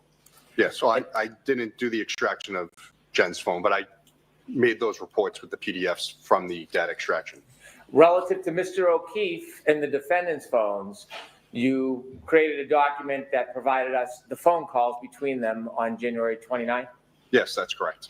And separately, you also provided a document that included all of the chats or text messages between John O'Keefe and the defendant on January 29th, 2022. Yes, it also included the 28th. Thank you. Yes. And in that compilation, did you put together or do you create or review a PowerPoint of those? Yes, I did. And what was the point of that? Just to show the texts and calls in a chronological order, because that way you're not looking at two different documents trying to compare and contrast the calls to text messages when each is coming in. And did you begin that PowerPoint presentation with a call at 2:16:10 on January 28, 2022? Yes, that's correct. And are there additional chats or text messages earlier that morning?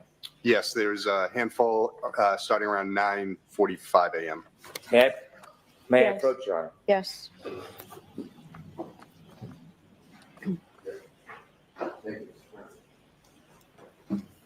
Handing you a folder, sir. Could you take a look at it? Let us know if you recognize what's in it. Yes. So this is the bulk of this is the PowerPoint calls and text messages, and at the beginning, there's the messages from before 2:16 in the morning. I'd like to introduce this as an exhibit, Your Honor. Okay. No objection, Your Honor. Great, thank you. Exhibit 33. With court permission, I'd ask the witness to read the text messages from the morning hours, and then we'll begin the PowerPoint presentation. Okay. Thank you, Your Honor. Do you have a hard copy of those for me? It was provided. I'll see if we have another copy if you don't have it. All right, I have, it's in here, the pre-morning hours. The ones that we discussed at sidebar. If you don't have them, The defense has a copy for you, Your Honor. thank you. Got it? I'm sorry. Thank you, Ms. Little.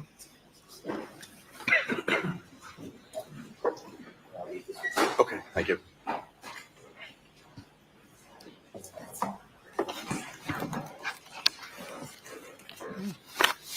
May we begin, Your Honor? Please. Could you first read the text messages from that morning to the jury? Yes. Apologize if I misspell things or state things. Start time, all right.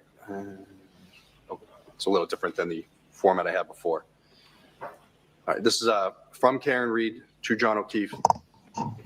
You have really hurt me this time. This was sent What at time? 9:49:20 a.m. on the 28th. From John O'Keefe to the defendant. I'm sorry, this has been an issue with me for 8 years. It physically hurts me to see everyone else in their life do things for them, and I'm forced to always be the bad guy. This was sent at 10:02:56 a.m. on the 28th. From the defendant to John O'Keefe, I'm not the same as everyone else. Most of the time I try to do what is healthy/smart for them. More importantly, I try to support you in what you need. You just lashed out at me and said terrible things. I don't know how you've gotten to this point with me when I'm just trying my hardest. You made your point and continue to beat me down. I have a lot going on too. Physically, I am falling apart and trying to get answers and help. 10:09:49 a.m. on the 28th. From the defendant to John O'Keefe. I am just your girlfriend. I am not a perfect parent. I'm trying very hard and sometimes treat them nothing like I used to. 10:46 a.m. on the 28th. From John O'Keefe to the defendant. I know, I'm sorry for lashing out. I'm just hurting and struggle daily with them. Always feel like I'm failing at this parenting thing. I wasn't built for this. 10:12 a.m. on the 28th. The defendant to John O'Keefe. Kaylee isn't perfect, but everything wonderful about her is because of you. 12:21:36 p.m. on the 28th.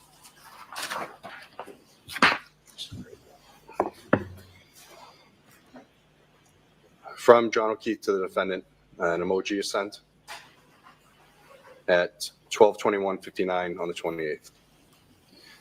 From the defendant to John O'Keefe, it's true, I know she's her mother's daughter, but she wouldn't be so bright and successful if she lived with anyone else. 12:22:51 p.m. on the 28th.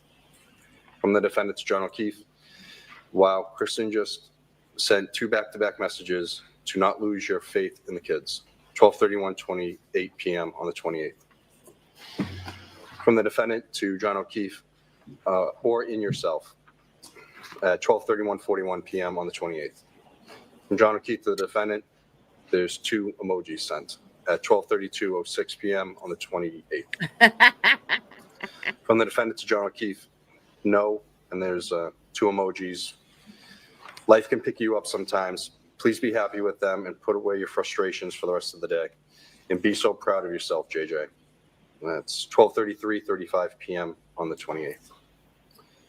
From John O'Keefe to the defendant, that's what bothers me more than anything. Should have sent Peg's or Sarah's W-2s. We are all equal guardians. 1:18:21 p.m. on the 28th.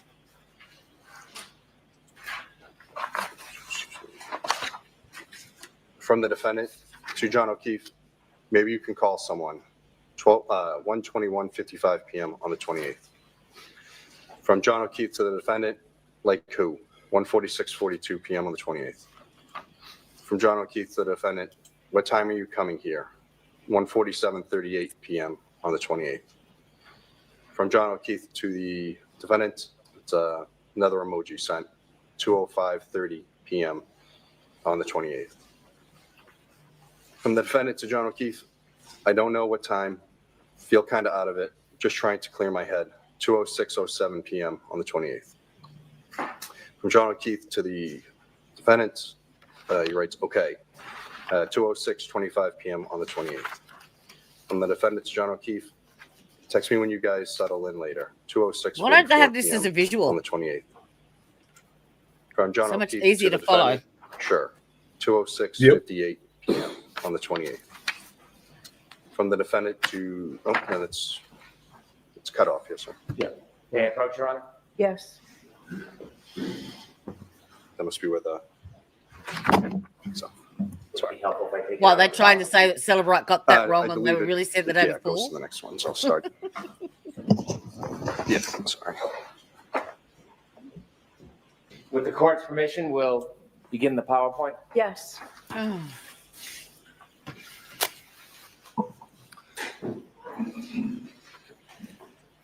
At your leisure. Okay. The phone calls, text messages, and then we'll start with the first slide. This is from the defendant to John O'Keefe. I feel pretty shitty about how this morning went down. I know you said sorry, but it really stung, especially when I've been trying pretty hard lately. I feel like a loser turning around, just coming back over after everything you said. 2:16:10 p.m. on the 28th. From John O'Keefe to the defendant, not sure what you want me to do. I said I'm sorry and I was out of line. If you prefer to stay home, I totally get it. 2:17:16 p.m. on the 28th. From the defendant to John O'Keefe, things in my own life have been difficult too, you know. 2:17:33 p.m. on the 28th. From John O'Keefe to the defendant, I know. 2:17:40 p.m. on the 28th. At 2:17:45 p.m., the defendant calls John. The phone call is answered and they speak for 2 minutes, 22 seconds. 2:23:02 p.m., the defendant calls John. That's again answered. At 1:00, and they speak for 1 minute, 2 seconds. At 2:24:17 p.m., the defendant calls John and the call is rejected. From the defendant to John O'Keefe, tell me if you're interested in someone else. Can't think of any other reason you've been like this. 2:25:18 p.m. on the 28th. From John O'Keefe to the defendant, nope. 2:25:33 p.m. on the 28th. He's done. He's From John emotionally O'Keefe checked to the out. defendant, things haven't been great between us for a while. Ever consider that? 2:26:03 p.m. on the 28th. At 2:28:40 p.m., the defendant calls John. That call is rejected. Mr. Guirino, can you explain to us the difference between not answered and rejected? Yes, so if the call is Yeah, not press answered, stop. that means the call rang out and goes to voicemail. If the call is rejected, that is someone actively hitting the send to voicemail button to disable the call to stop it from ringing. Yep, he done. He was using her for From John a bloody O'Keefe to the defendant, kids a are here, ride. not in the mood to talk. 2:29:03 p.m. on the 28th. night. From the defendant to John O'Keefe, so you're not into it anymore. That's fine, but I don't want to keep trying and you keep treating me like this. 2:29:12 p.m. on the 28th. From the defendant to John O'Keefe, I'm trying to hug and kiss you this morning and you whack me in the face with a pillow. 2:29:59 p.m. on the 28th. From the defendant to John O'Keefe, last night you're basically like, yeah, what about when we talk about the future? So why don't you just admit you're not into so much anymore? 2:23 p.m. on the 28th. Sick of always arguing and fighting. From John O'Keefe to the defendant, not how it went down, but okay. Oh. 2:26 p.m. on the 28th. From the defendant to John O'Keefe, can you please admit your head is out of the game with us? 2:52 p.m. on the 28th. John O'Keefe to the defendant, sick of always arguing and fighting. It's been weekly for several months now. So yeah, I'm not as quick to jump back into being lovey-dovey as you apparently. 2:32:28 p.m. Oh on my the God, 28th. stop calling. At 2:32:47 p.m., the defendant calls John. That call is rejected. John O'Keefe to the defendant, OMG, stop calling. 2:32:54 p.m. on the 28th. From the defendant to John O'Keefe, then why would you start with me this morning? 2:32:58 p.m. on the 28th.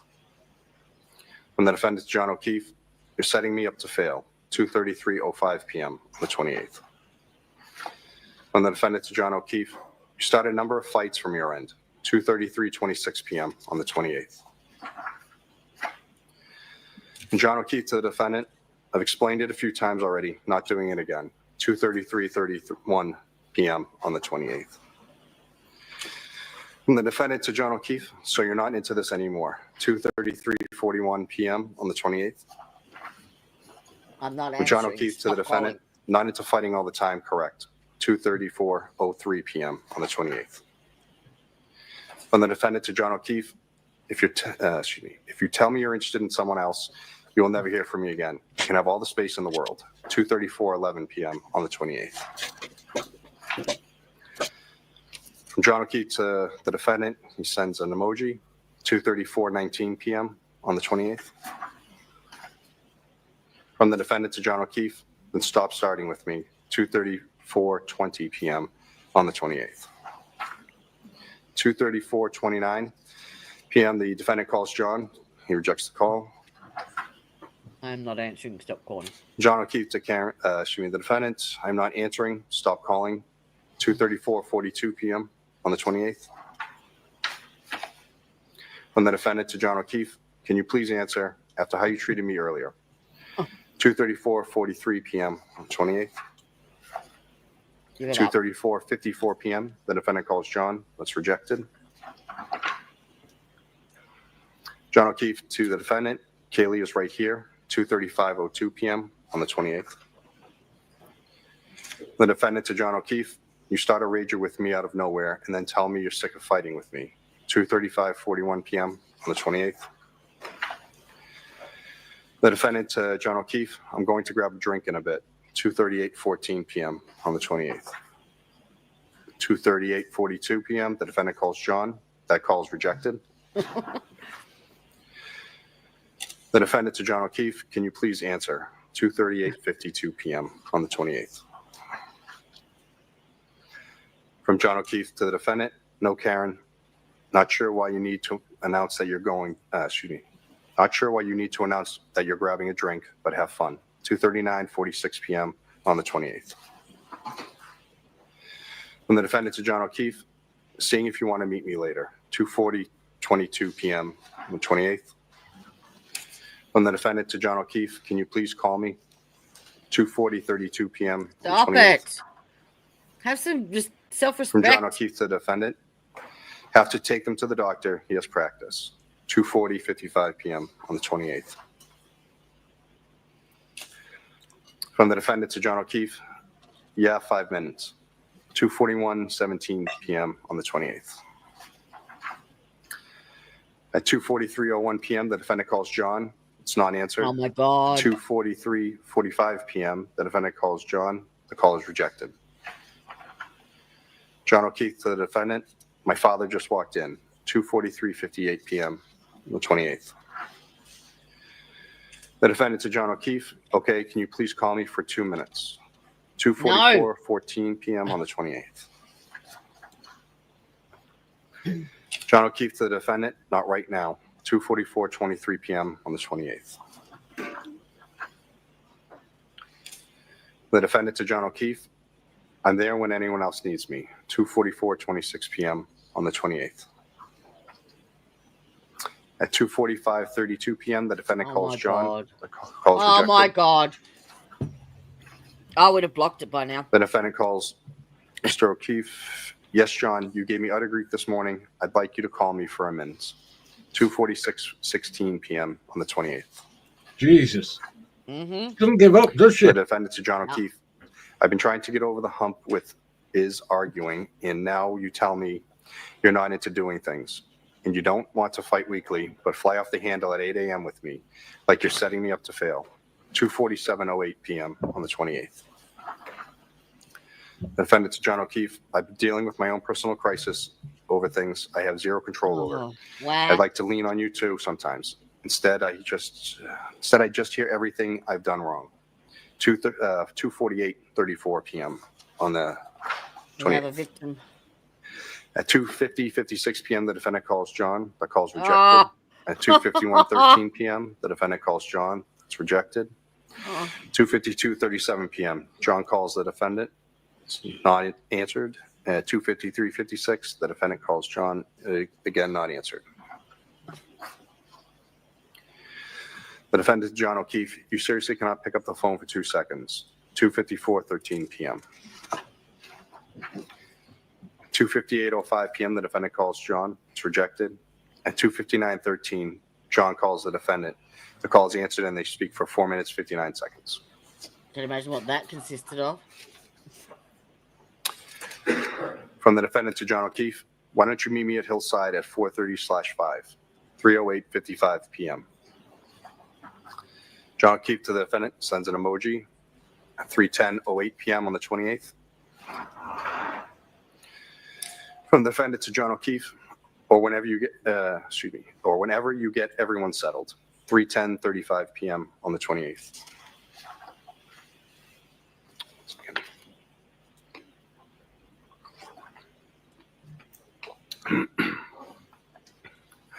From John O'Keefe to the defendant, like I said, doctor now, and he has practice till 6. If you want to go start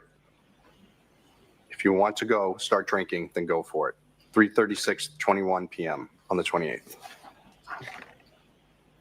The defendant to John O'Keefe, I didn't know the times of his practice. 3:36:40 p.m. on the 28th. The defendant to John O'Keefe, I just want to give you space at the house without me there. So rather meet you out than meet at the house.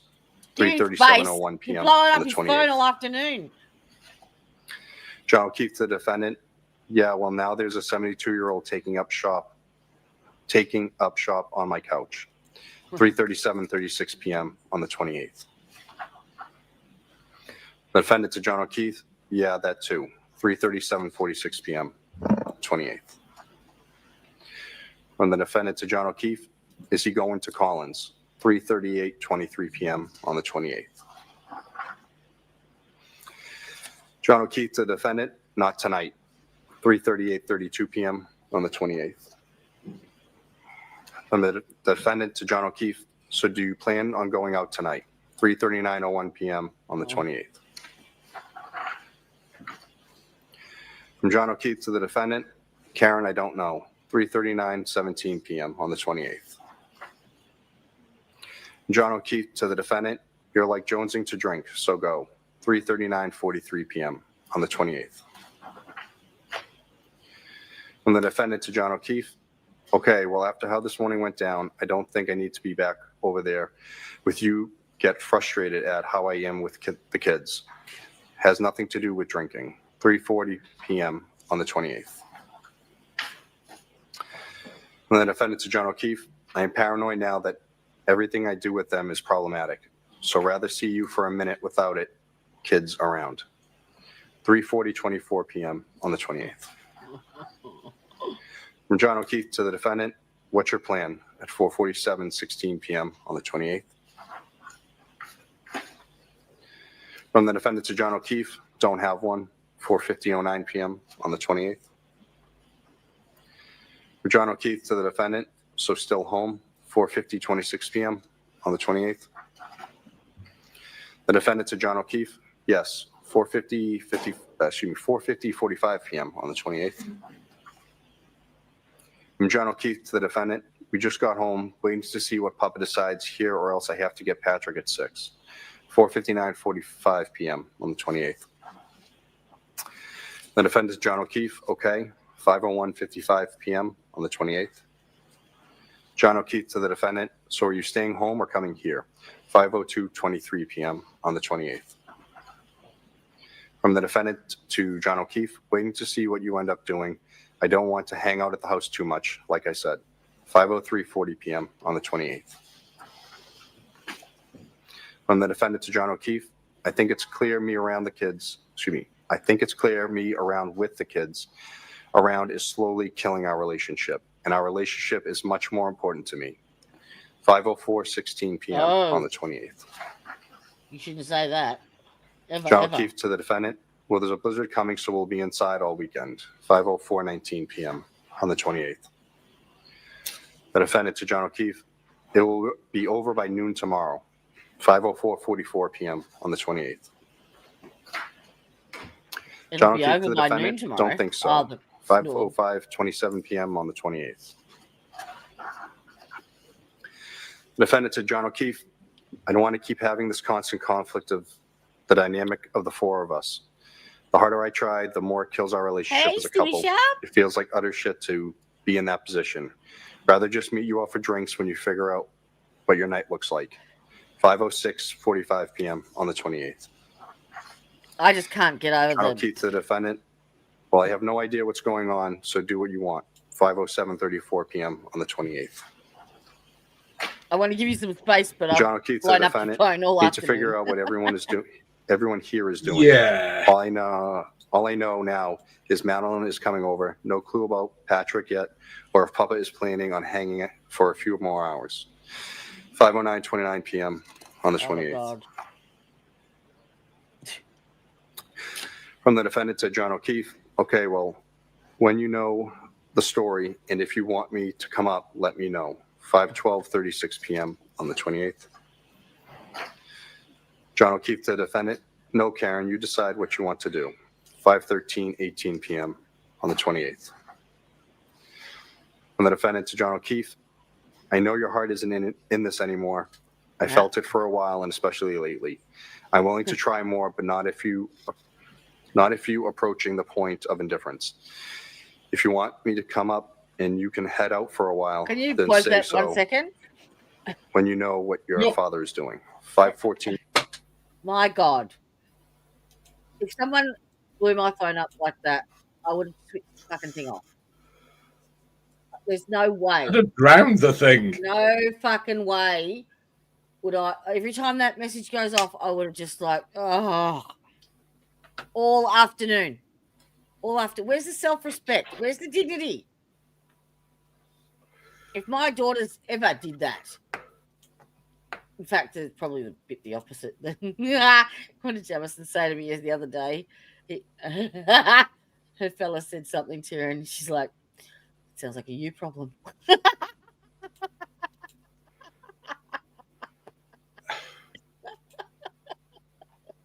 I mean, it's pretty clear from those messages and everything. He has He's emotionally not checked out. interested. He's done. He's done. But it's not fair that he then accepts her,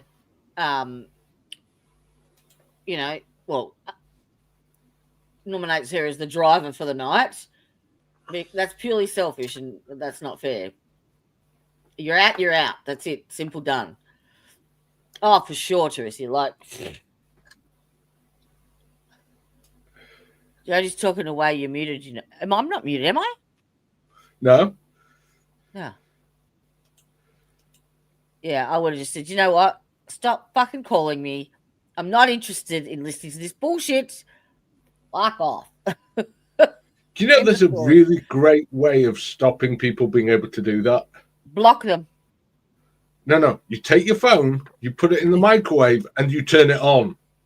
Yeah, but then you can't talk to the people you want to talk to. You just get a new phone. If you anyone that knows me knows that I hate talking on the phone. I hate it. I hate it with a passion. I would rather someone text me, and none of this fucking 10 texts to write one fucking sentence either. Like, I get told off for writing what's called an essay, but it's one message. Not, how do you send? Want to do this? Send. Tomorrow night? Send. Fuck off! Can't stand it. It annoys the shit out of me. Every time that thing goes off, it's like, ugh. Anyway, sorry. I'm rant over.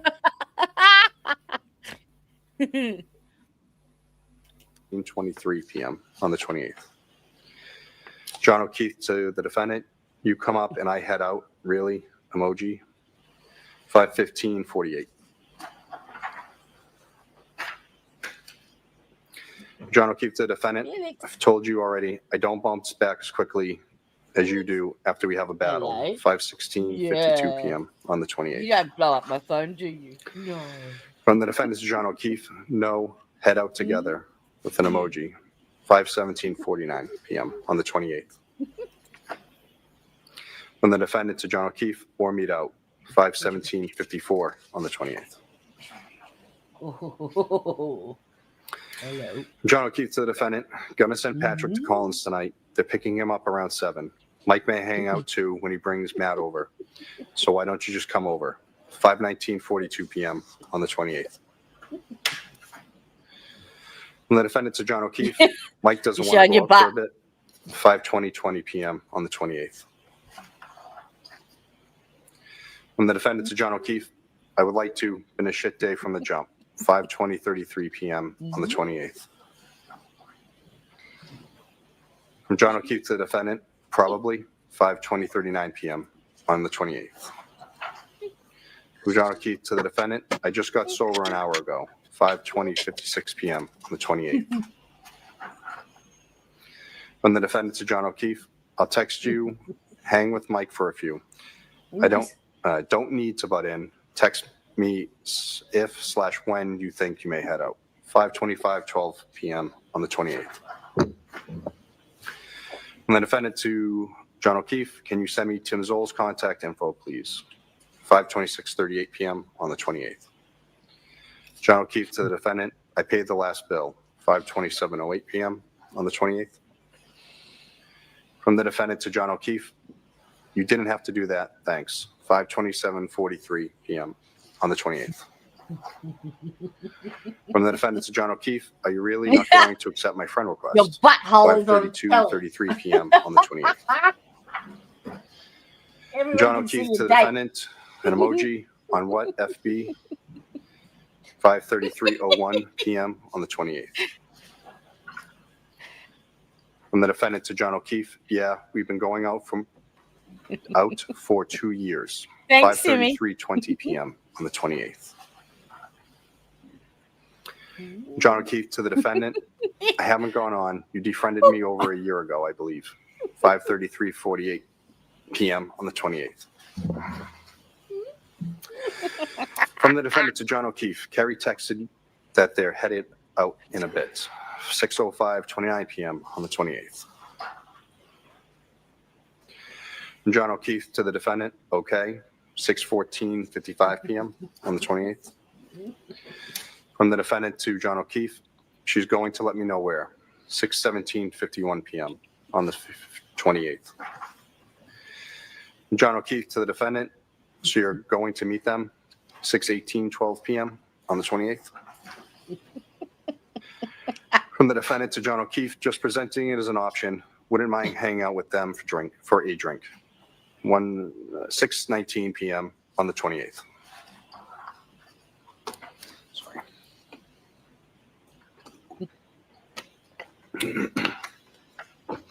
From the defendant to John O'Keefe, is Mike over? 6:27:26 p.m. on the 28th. You happy now? From John O'Keefe to the defendant, yes. 6:29:45 p.m. on the 28th. From the defendant to John O'Keefe, sounds you're like good with getting together tonight. 6:31:32 p.m. on the 28th. From the defendant to John O'Keefe, was hoping after this morning you'd be interested in smoothing things over with me. 6:32:24 p.m. on the 28th. Is it still fucking going? Are you for real? Yep. John Fuck O'Keefe to me. the defendant, I'd I rather told be you to fun come with over, but pussy. you insisted on meeting me out somewhere. 6:33:44 p.m. on the 28th. From the defendant to John O'Keefe, Mike is a little off with me for a while now. I've said that multiple times. 6:34:34 p.m. on the 28th. Get off the keyboard. Fuck yeah. From John O'Keefe to Karen, the defendant, time to get over it, Karen. He's fine. He was fine the other night when he came by. 6:38:09 p.m. on the 28th. From John O'Keefe to the defendant, where are you meeting them? 6:39:28 p.m. on the 28th. From the defendant to John O'Keefe, I don't have plans with them. She just said they're headed out in a bit and will text when they land somewhere. 6:39:52 p.m. on the 28th. From the defendant to John O'Keefe, if you want to go out with Mike Solo, that's fine. Just let me know. 6:17 p.m. on the 28th. From John O'Keefe to the defendant, I already told you what you should do. Not going to keep doing this. 6:41:07 p.m. on the 28th. From the defendant to John O'Keefe, I asked to let me know if you guys are going to head out. I haven't been out for drinks this week and had a shit week and a shit day. And I dread Kaylee or Pat is going to get chatty with me the second I walk in, and that is going to irritate you. 6:43:21 on the 28th. From John O'Keefe to the defendant, Pat is leaving, Kay is with Mad Cam. 6:44:02 p.m. on the 28th. John O'Keefe to the defendant, I'll text Chris then. 6:46:44 p.m. on the 28th. John O'Keefe to the defendant, we're headed out shortly. What's your plan, Karen?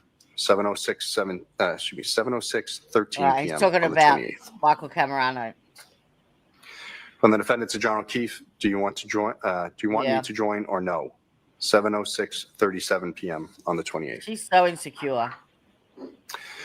From John O'Keefe to the defendant, yes, wasn't sure if you were meeting the Currans. 7:07:04 p.m. on the 28th. From the defendant to John O'Keefe, they are not out drinking yet. 7:07:40 p.m. on the 28th. From the defendant to John O'Keefe, where are you headed? 7:09:22 p.m. on the 28th. John O'Keefe to the defendant, trying to decide maybe McCARTHYS. 7:14:48 p.m. on the 28th. From the defendant to John O'Keefe, okay then, let me know where you decide. I'm still down in Enfield. 7:21:50 p.m. on the 28th. So it looks like 93.93. From John O'Keefe to the defendant, text me when you leave. Still waiting on McKinney's. 7:22:28 So it p.m. looks like 93.93. on the 28th. From the defendant to John O'Keefe, I'm having issues with my hot water, so had to text someone to take a look. 7:24:11 p.m. on the 28th. John O'Keefe to the defendant, an emoji, you trying to piss me off. 7:25:35 on the 28th. John O'Keefe to the defendant, hope your plumber buddy that you texted is hot.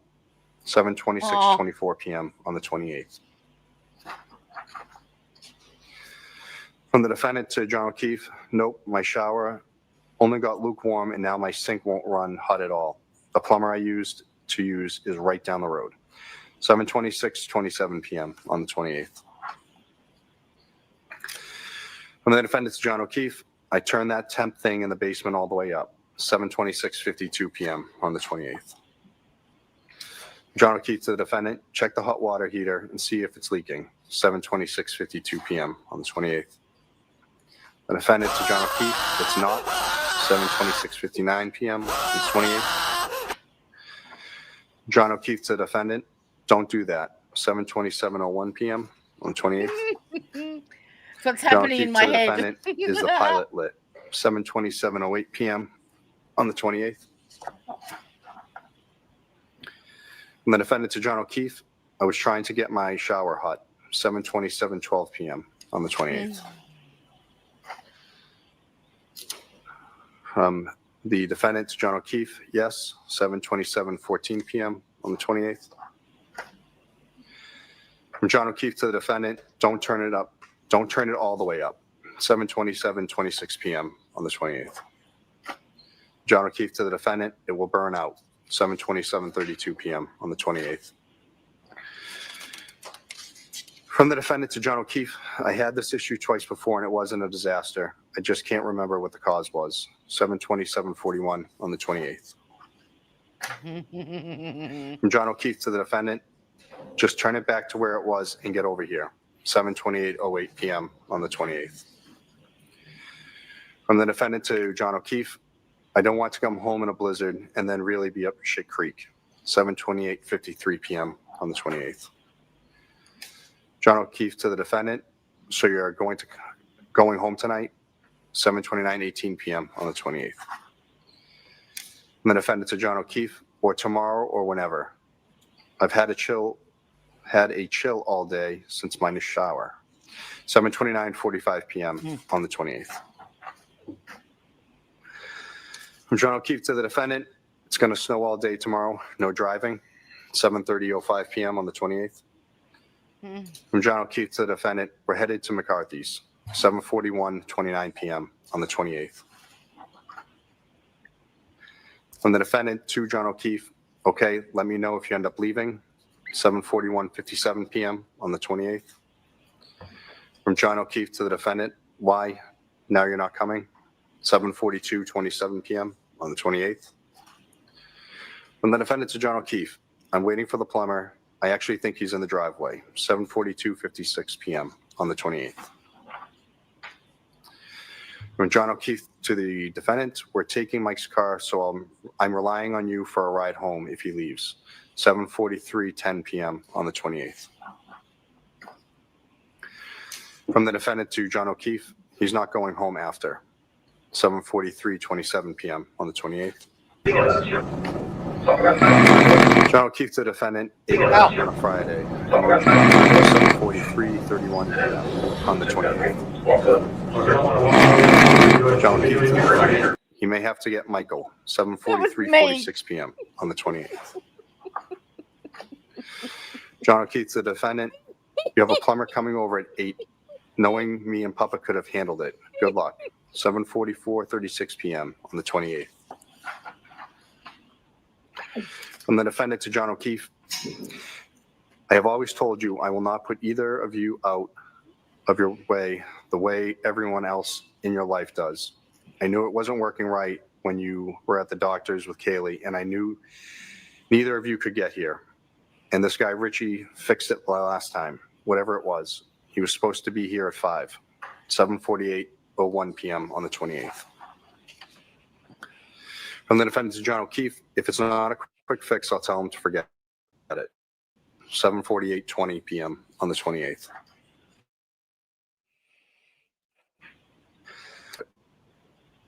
$7:55:04 p.m. on the 28th. I just want to make sure nothing is wrong / will go wrong with when I'm not home. 40 on the defendant, he's not a scammer. Half the quick stuff he doesn't even charge me for. 7:56:06 p.m. on the 28th. The defendant to John O'Keefe, he just put the toilet seats on crooked. 7:56:28 p.m. on the 28th. John O'Keefe to the defendant, status 8:09:02 p.m. on the 28th. From the defendant to John O'Keefe, still here with an emoji, 8:09:18 p.m. on the 28th. From the defendant to John O'Keefe, said he's got to go to HD and probably be back mañana. 8:23:56 p.m. on the 28th.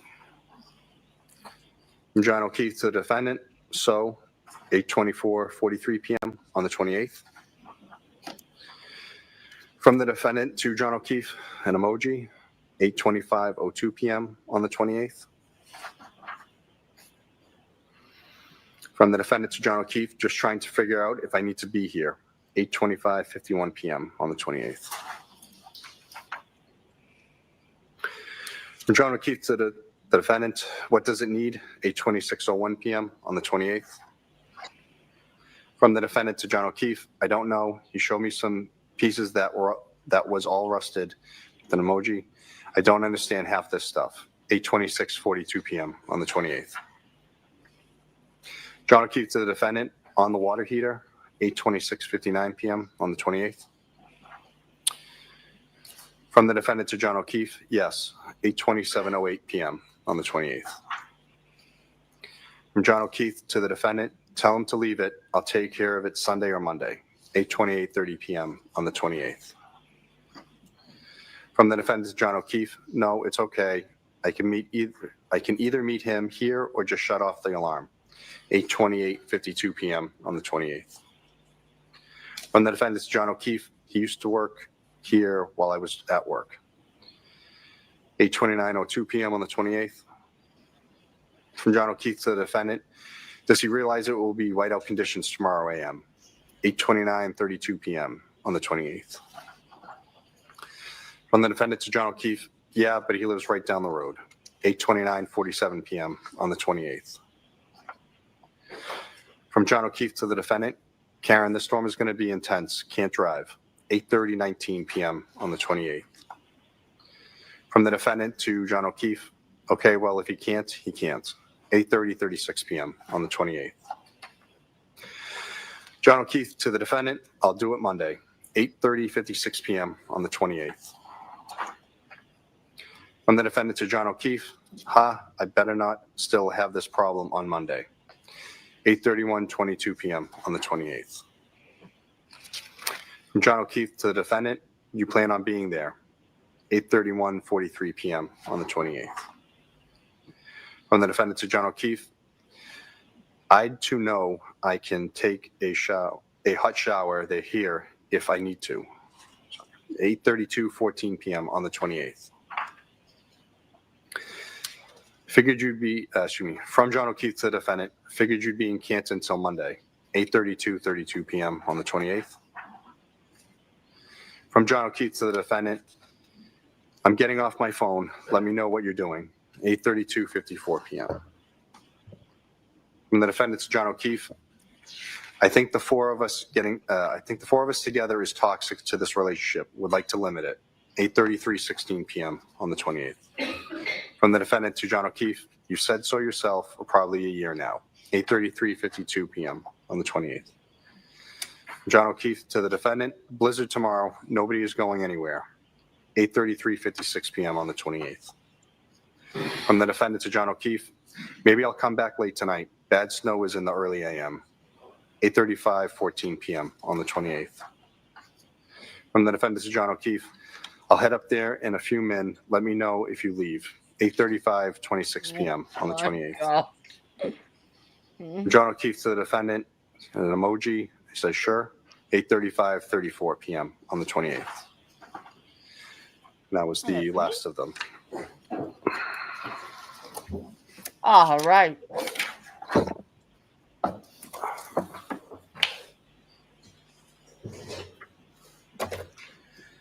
We're almost done, sir. And you can feel free to stand. Okay, thank you, Your Honor. So that presentation is a compilation of text messages and phone calls between John O'Keefe and the defendant on January 28, 2022. Yes, that was. Aside from that compilation, are there other text messages and phone calls that you've reviewed between John O'Keefe and the defendant that evening, January 28, 2002, going into past midnight, January 29, 2022? Yes, there's more text messages. And those text messages and phone calls, are they a separate compilation from this? Yes, that's correct. Oh, please, God, don't read them. Please, God, don't read them. Trooper GUIRINO.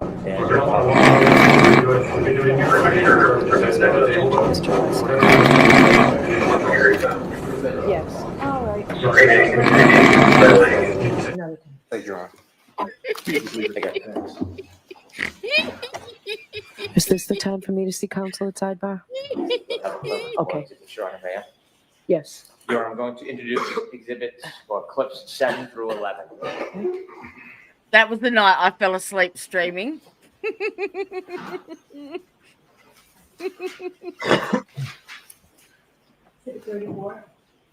Thank you. With the court's permission, could I begin with clip 7? Yes.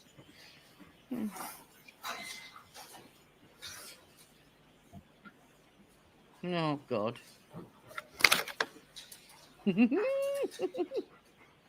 When you walked out of the bar, how many drinks had you had?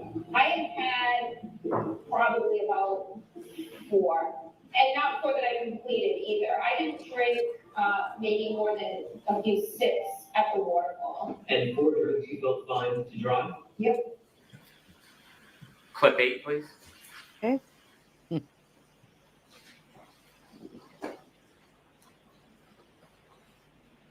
And is the level of intoxication pretty high here for everybody? It's happy. Yeah. It's, You'd had a lot to drink, right? I wouldn't say, I have like a normal amount.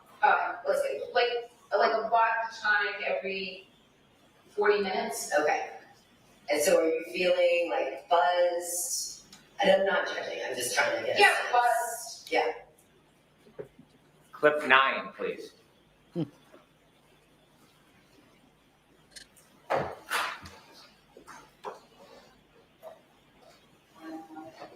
The final count summer.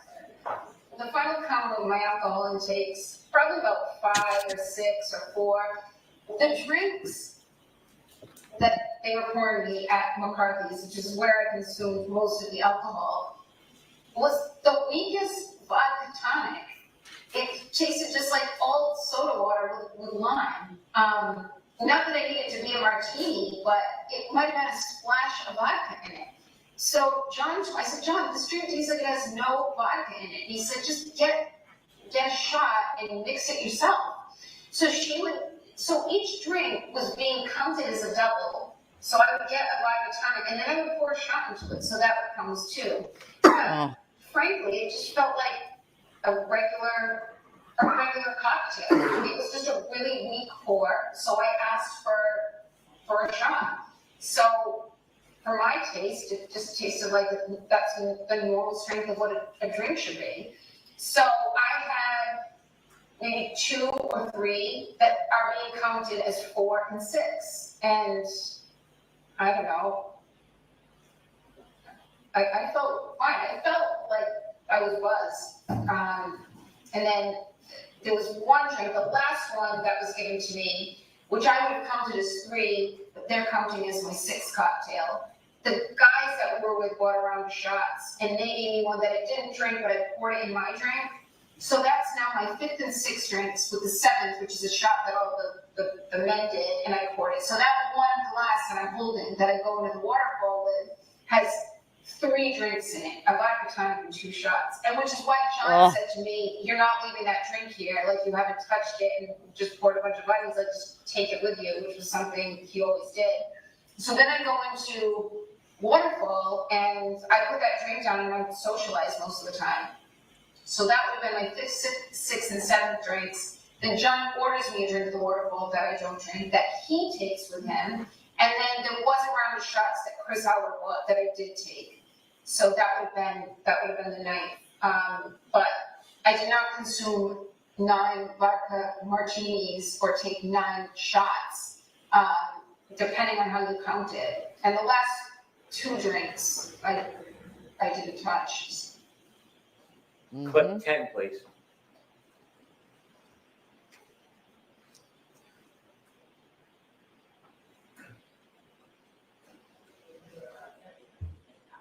And I'm not as clear as I would be if I hadn't been drinking. I mean, I've had drank, so, and that led me to question, like, could I have hit him? Did I run over his foot or hit him in the knee? Did I incapacitate him? I mean, I always drive with my music blasting ever since I was 16. And I know when John got out of the car to go into Fairview, I know my car was blasting because when I got in it the next morning to go look for him, I had to immediately turn it down. And I don't know, it's stormy. I have had a few cocktails. I didn't black out, but I wasn't as lucid as I would have been if I had gone to bed at 9 and drank a tea. But so I was fuzzier than I would have been if I had had no alcohol. State the fucking obvious. Clip 11, please. Can you hold it 1 second? Brian, we had a trial on a few weeks ago. It was the birthday bash one where this old lady. I wouldn't have gotten on the expressway. Are you there, Dan? I wouldn't have gotten on the expressway at 12:15 on January 29th. I mean, it was quiet. The roads were very quiet. You can see it in the videos. And I was going, when I've had a few drinks and I drive, I always drive extra. Yeah. Oh, did I do that? Or did you do it? I think I did. Did I? I did. Oh, thank you. We had a trial on it a few weeks ago, and it was about this old woman who, I don't know if you saw it. She reversed out of her driveway, backed into a parked car, took off, and 300 meters down the road, smashed into the Swan Club, which was like a boat club where kids were having a birthday party. And I think she killed 2 kids, I think, didn't she? Or one? I can't remember from the... Anyway, but she had gone out for lunch with her friends and only ordered 1 glass of wine, and she was adamant she only had 1 glass of wine for the day. And her husband had CCTV footage throughout the house, and she had gone at 9:01 to the bottle shop and bought 4 mini bottles of white wine and a bottle of red. And they found an empty bottle of white wine in the center console of her car, and then all the CCTV footage showed her filling up that bottle of red after she'd been to the pub before she backed out of her driveway. So she drank the 4 bottles of white and the whole bottle of red after 1 glass at the pub. And she had so many people say, no, she only ordered 1. She only had 1 drink. Fucking hell. Yeah. Mm-hmm. If for nothing else, they should throw the book at Karen for drink driving. Well, they were all doing it. All of them. So if you're going to throw it at her, throw it at everyone, because every one of them did. Yep, I agree. Yep. There is no excuse. It's irresponsible.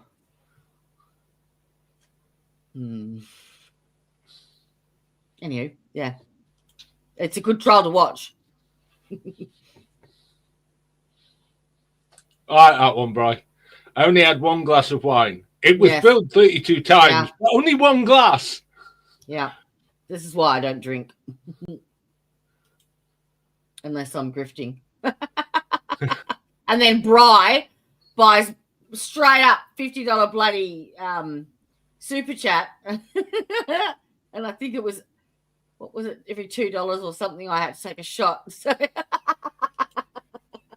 every $5, I think it was. Yep. It was a shot of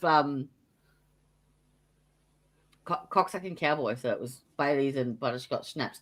Oh, that bitch stole my butterscotch schnapps. Well, that's not good. No. Slows and I know my alerts aren't as sharp as they should be. But I shouldn't have been driving. But I don't think I was driving. I know I wasn't driving recklessly. I've got plenty of video of myself driving all over the place. Put my car in John's garage, which is incredibly narrow, and I have a very oversized SUV. You see me.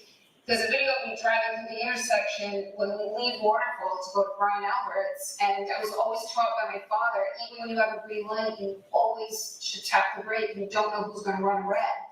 And I see me doing that multiple times between 12 and 1 and 5 and 6 a.m. So I know I was driving safely, not as safely or as alert as I would be if I had no alcohol. But I was not driving recklessly by any measure. Thank you. Your Honor, may we approach? Yes.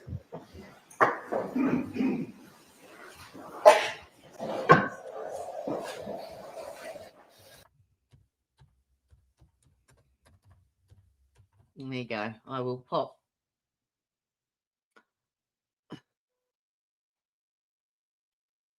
that link for that trial in chat.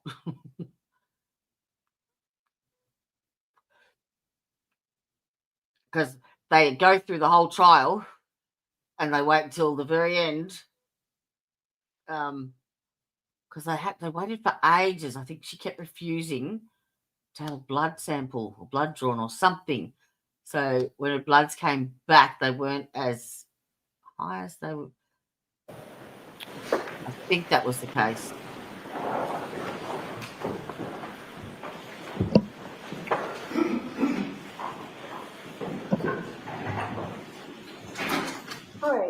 Jurors, there was some confusion with counsel regarding witnesses. So those are the witnesses for today, so we're done for today. Counsel assures me that won't happen again. What? But more importantly, we're on track. We're on schedule, not going for the rest of the day.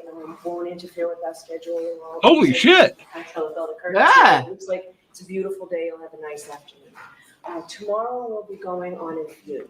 So for that, we're. Oh, they're going out to the property. We'll be walking around a little bit. We'll be going by bus, and I'll have more instructions for you tomorrow morning. But please follow those instructions. Do not discuss this case with anyone. Don't do any independent research or investigation into this case. If This was you a good one, happen to too. See, hear, read anything about this case, please disregard it and let us know, and we'll see you tomorrow morning. Remember, tomorrow's a half day. All rise for the court, please. Jurors, close your notebooks and follow me.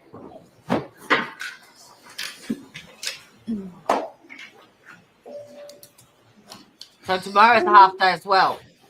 Yeah, and Monday. Monday they're doing half testimony, half voir dire. Yeah. Well, I can go through these assessments, the thingies, because I didn't get a chance to before.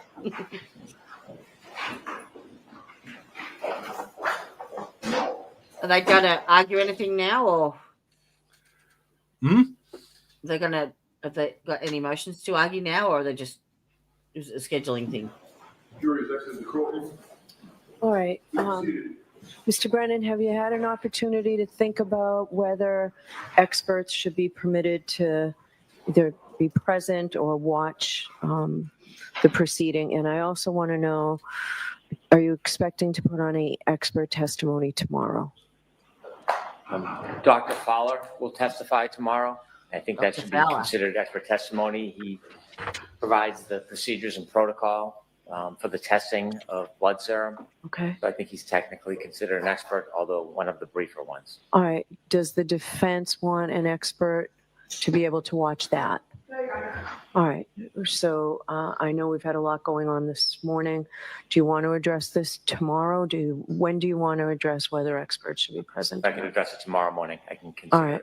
We'll do that. And have you talked about who you all mean? Like, do you all know who you want to have exempt from the sequestration order? We haven't got to that detail. I'm sure they have in mind who they want. I haven't gotten to that point yet. All We right. can have that discussion so that we can present it tomorrow what my position is and address the court on the witnesses. Sure, we can do that. And then I know you said that you've got an agreement that you'll provide witnesses or a list of witnesses in advance to defense counsel, and I'm sure you'll provide witnesses in advance to Mr. Brennan. Include me on that, please. I just like to know who's coming up the next day because I have to prepare as well. Happy to. Thank you. Okay? All right, so we'll see you Brown tomorrow morning. nose. Thank you again. Oh, All rise. he's such a suckhole. And that's it. He's a brown noser. He's the one that would sit up the front of the class like this. Yeah. Yeah, that's the end of it. Yeah, but he's questioning everything. He's micromanaging the lot, bruh. Everything. Everything.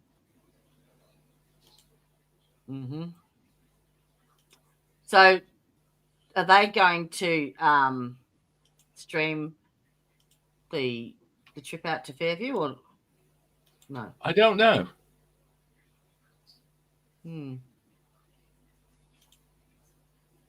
I doubt it. I haven't seen anything in any other trial, have you? No. But So- you never know which way they're going to go. And did they say, was it a morning visit or was it an afternoon? I visit? didn't catch. No, me either. All right, so it's Massachusetts. Is it district court? What did I call it the other day? I wonder if I can get onto their scheduling. No, it's Norfolk District County, isn't it? Norfolk. Yeah. County Criminal or Superior Court? I know he says hear ye, and tells me what it is, but I don't know. I don't listen to after that. Criminal court scheduling. I'll have a look at that, and if I can find it, I shall let you know what time. Because there's no point us starting 9 o'clock in the morning if they're not going to be there until after lunch. So I will look for the thumbnail with the time on it. I'll let you know, Dan, but and I'll probably put a post up in the community post. But what? What are you looking for? Stop looking. He's found it. All right. Kerry Roberts. Kerry Roberts. How many pieces? Why don't you save that for tomorrow? Since we know we have a half day. Well, they're testifying for half of it, and then the rest was, if they're not going to stream it, then... Yeah, while they're not streaming it, we can do all that stuff because we'll have the stuff from tomorrow as well. I can't.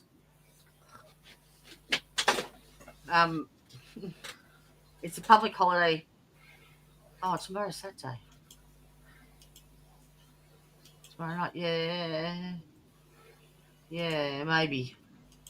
My my children have decided that they're coming over because I've got a heap of stuff that's got to go down either out onto hard rubbish or down to the salvos. So they've just decided that tomorrow's the day, or today here for me. So I'll be pointing and saying there, move that there, take that there.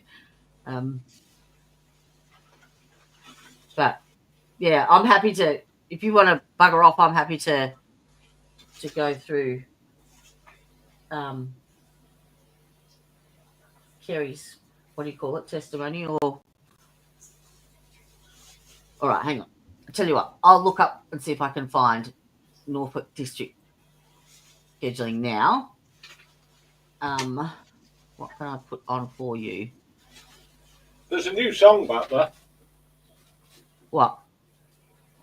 I put a new song back there. Oh, did you? Yeah. Karen's Ride. Uh-huh. All right, I'll put that on whilst I'm looking. Hold your horses.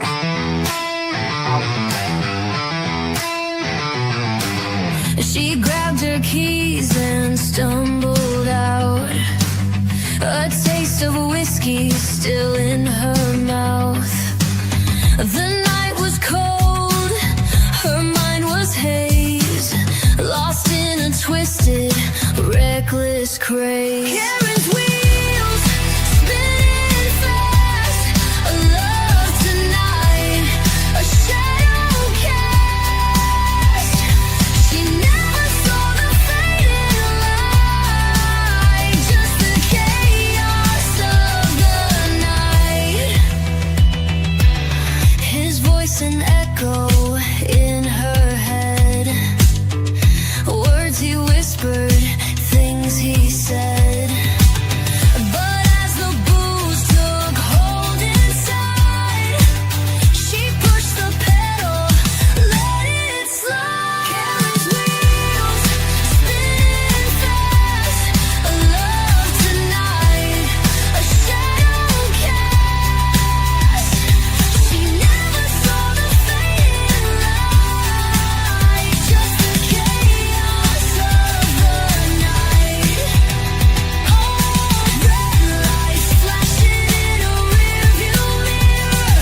Her regret burns, but it couldn't be clearer. The line she crossed, the wrong she spun, for love, for fear, for what she'd done. The morning breaks, her story's told. The price of love, the heart so cold.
up the link. And it won't fucking let me in because of my bloody where I am. If anyone can get onto that link, it's the court docket for Norfolk County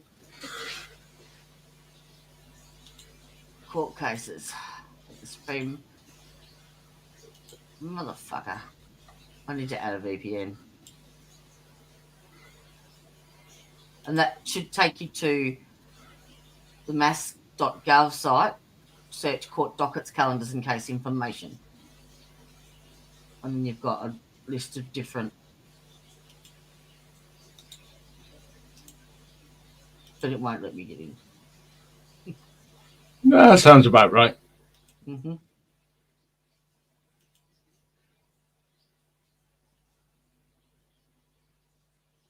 I actually found a free VPN thing, so I might actually do a bit of that.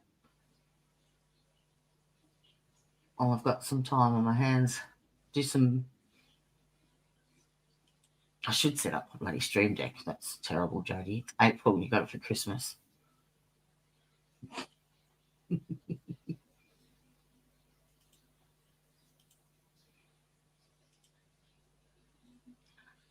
Trial court web support.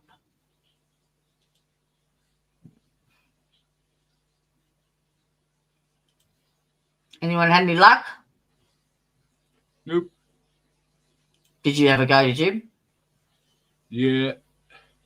Not letting you in either? No. Wonder why. It says access public trial court dockets and case information. And then it may not say which way round they're doing it.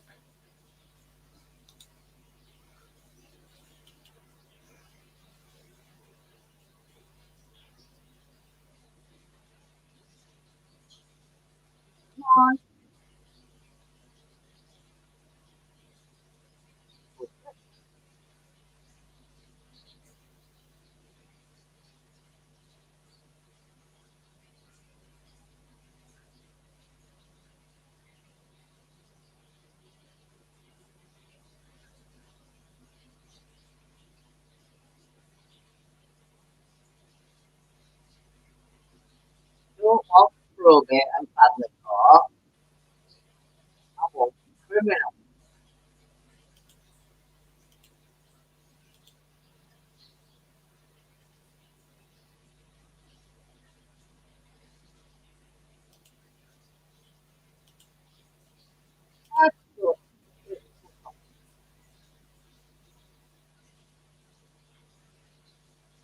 I think we'll just have to leave it until we find out.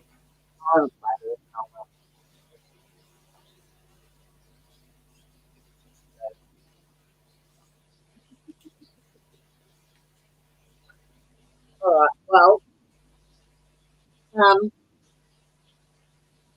what do you want to do? Should we plan on the 9 o'clock start, and I'll alter it and change it so that I know if that changes or.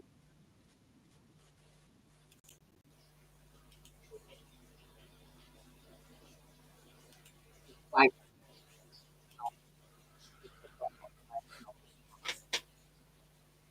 I have no idea what you're saying. Like, set stream up tomorrow. Do you want me to set it at a certain time, or do you want me to hold it in private until I know and then? Up to you. I don't mind either way. I'll be here at the normal time anyway, so I don't care. Do you want to start at 9 or? Yeah, can do, because we've got all that stuff with the AI database. So if they're doing it in the afternoon, we can do the AI database straight away. If they're going in the morning, well, then we can show the trial as normal in the morning and do the AI stuff in the afternoon. All right. All right. There you have it. I will set it for 9. Be there or be square. Woohoo! You get an early reprieve. It's my Yeah, no. It was. It's fine now. I might have a play with my audio whilst I'm here. All right, my lovelies. Mwah. Stay safe, stay well. We'll see you same bat time, same bat channel. And for fuck's sake, stay away from Hank Brennan. No, Bye all. Bye-bye. It's been 12 months since acquittal, and so much has passed us by. Such a scattering with evidence, and some blatant flat-out lies.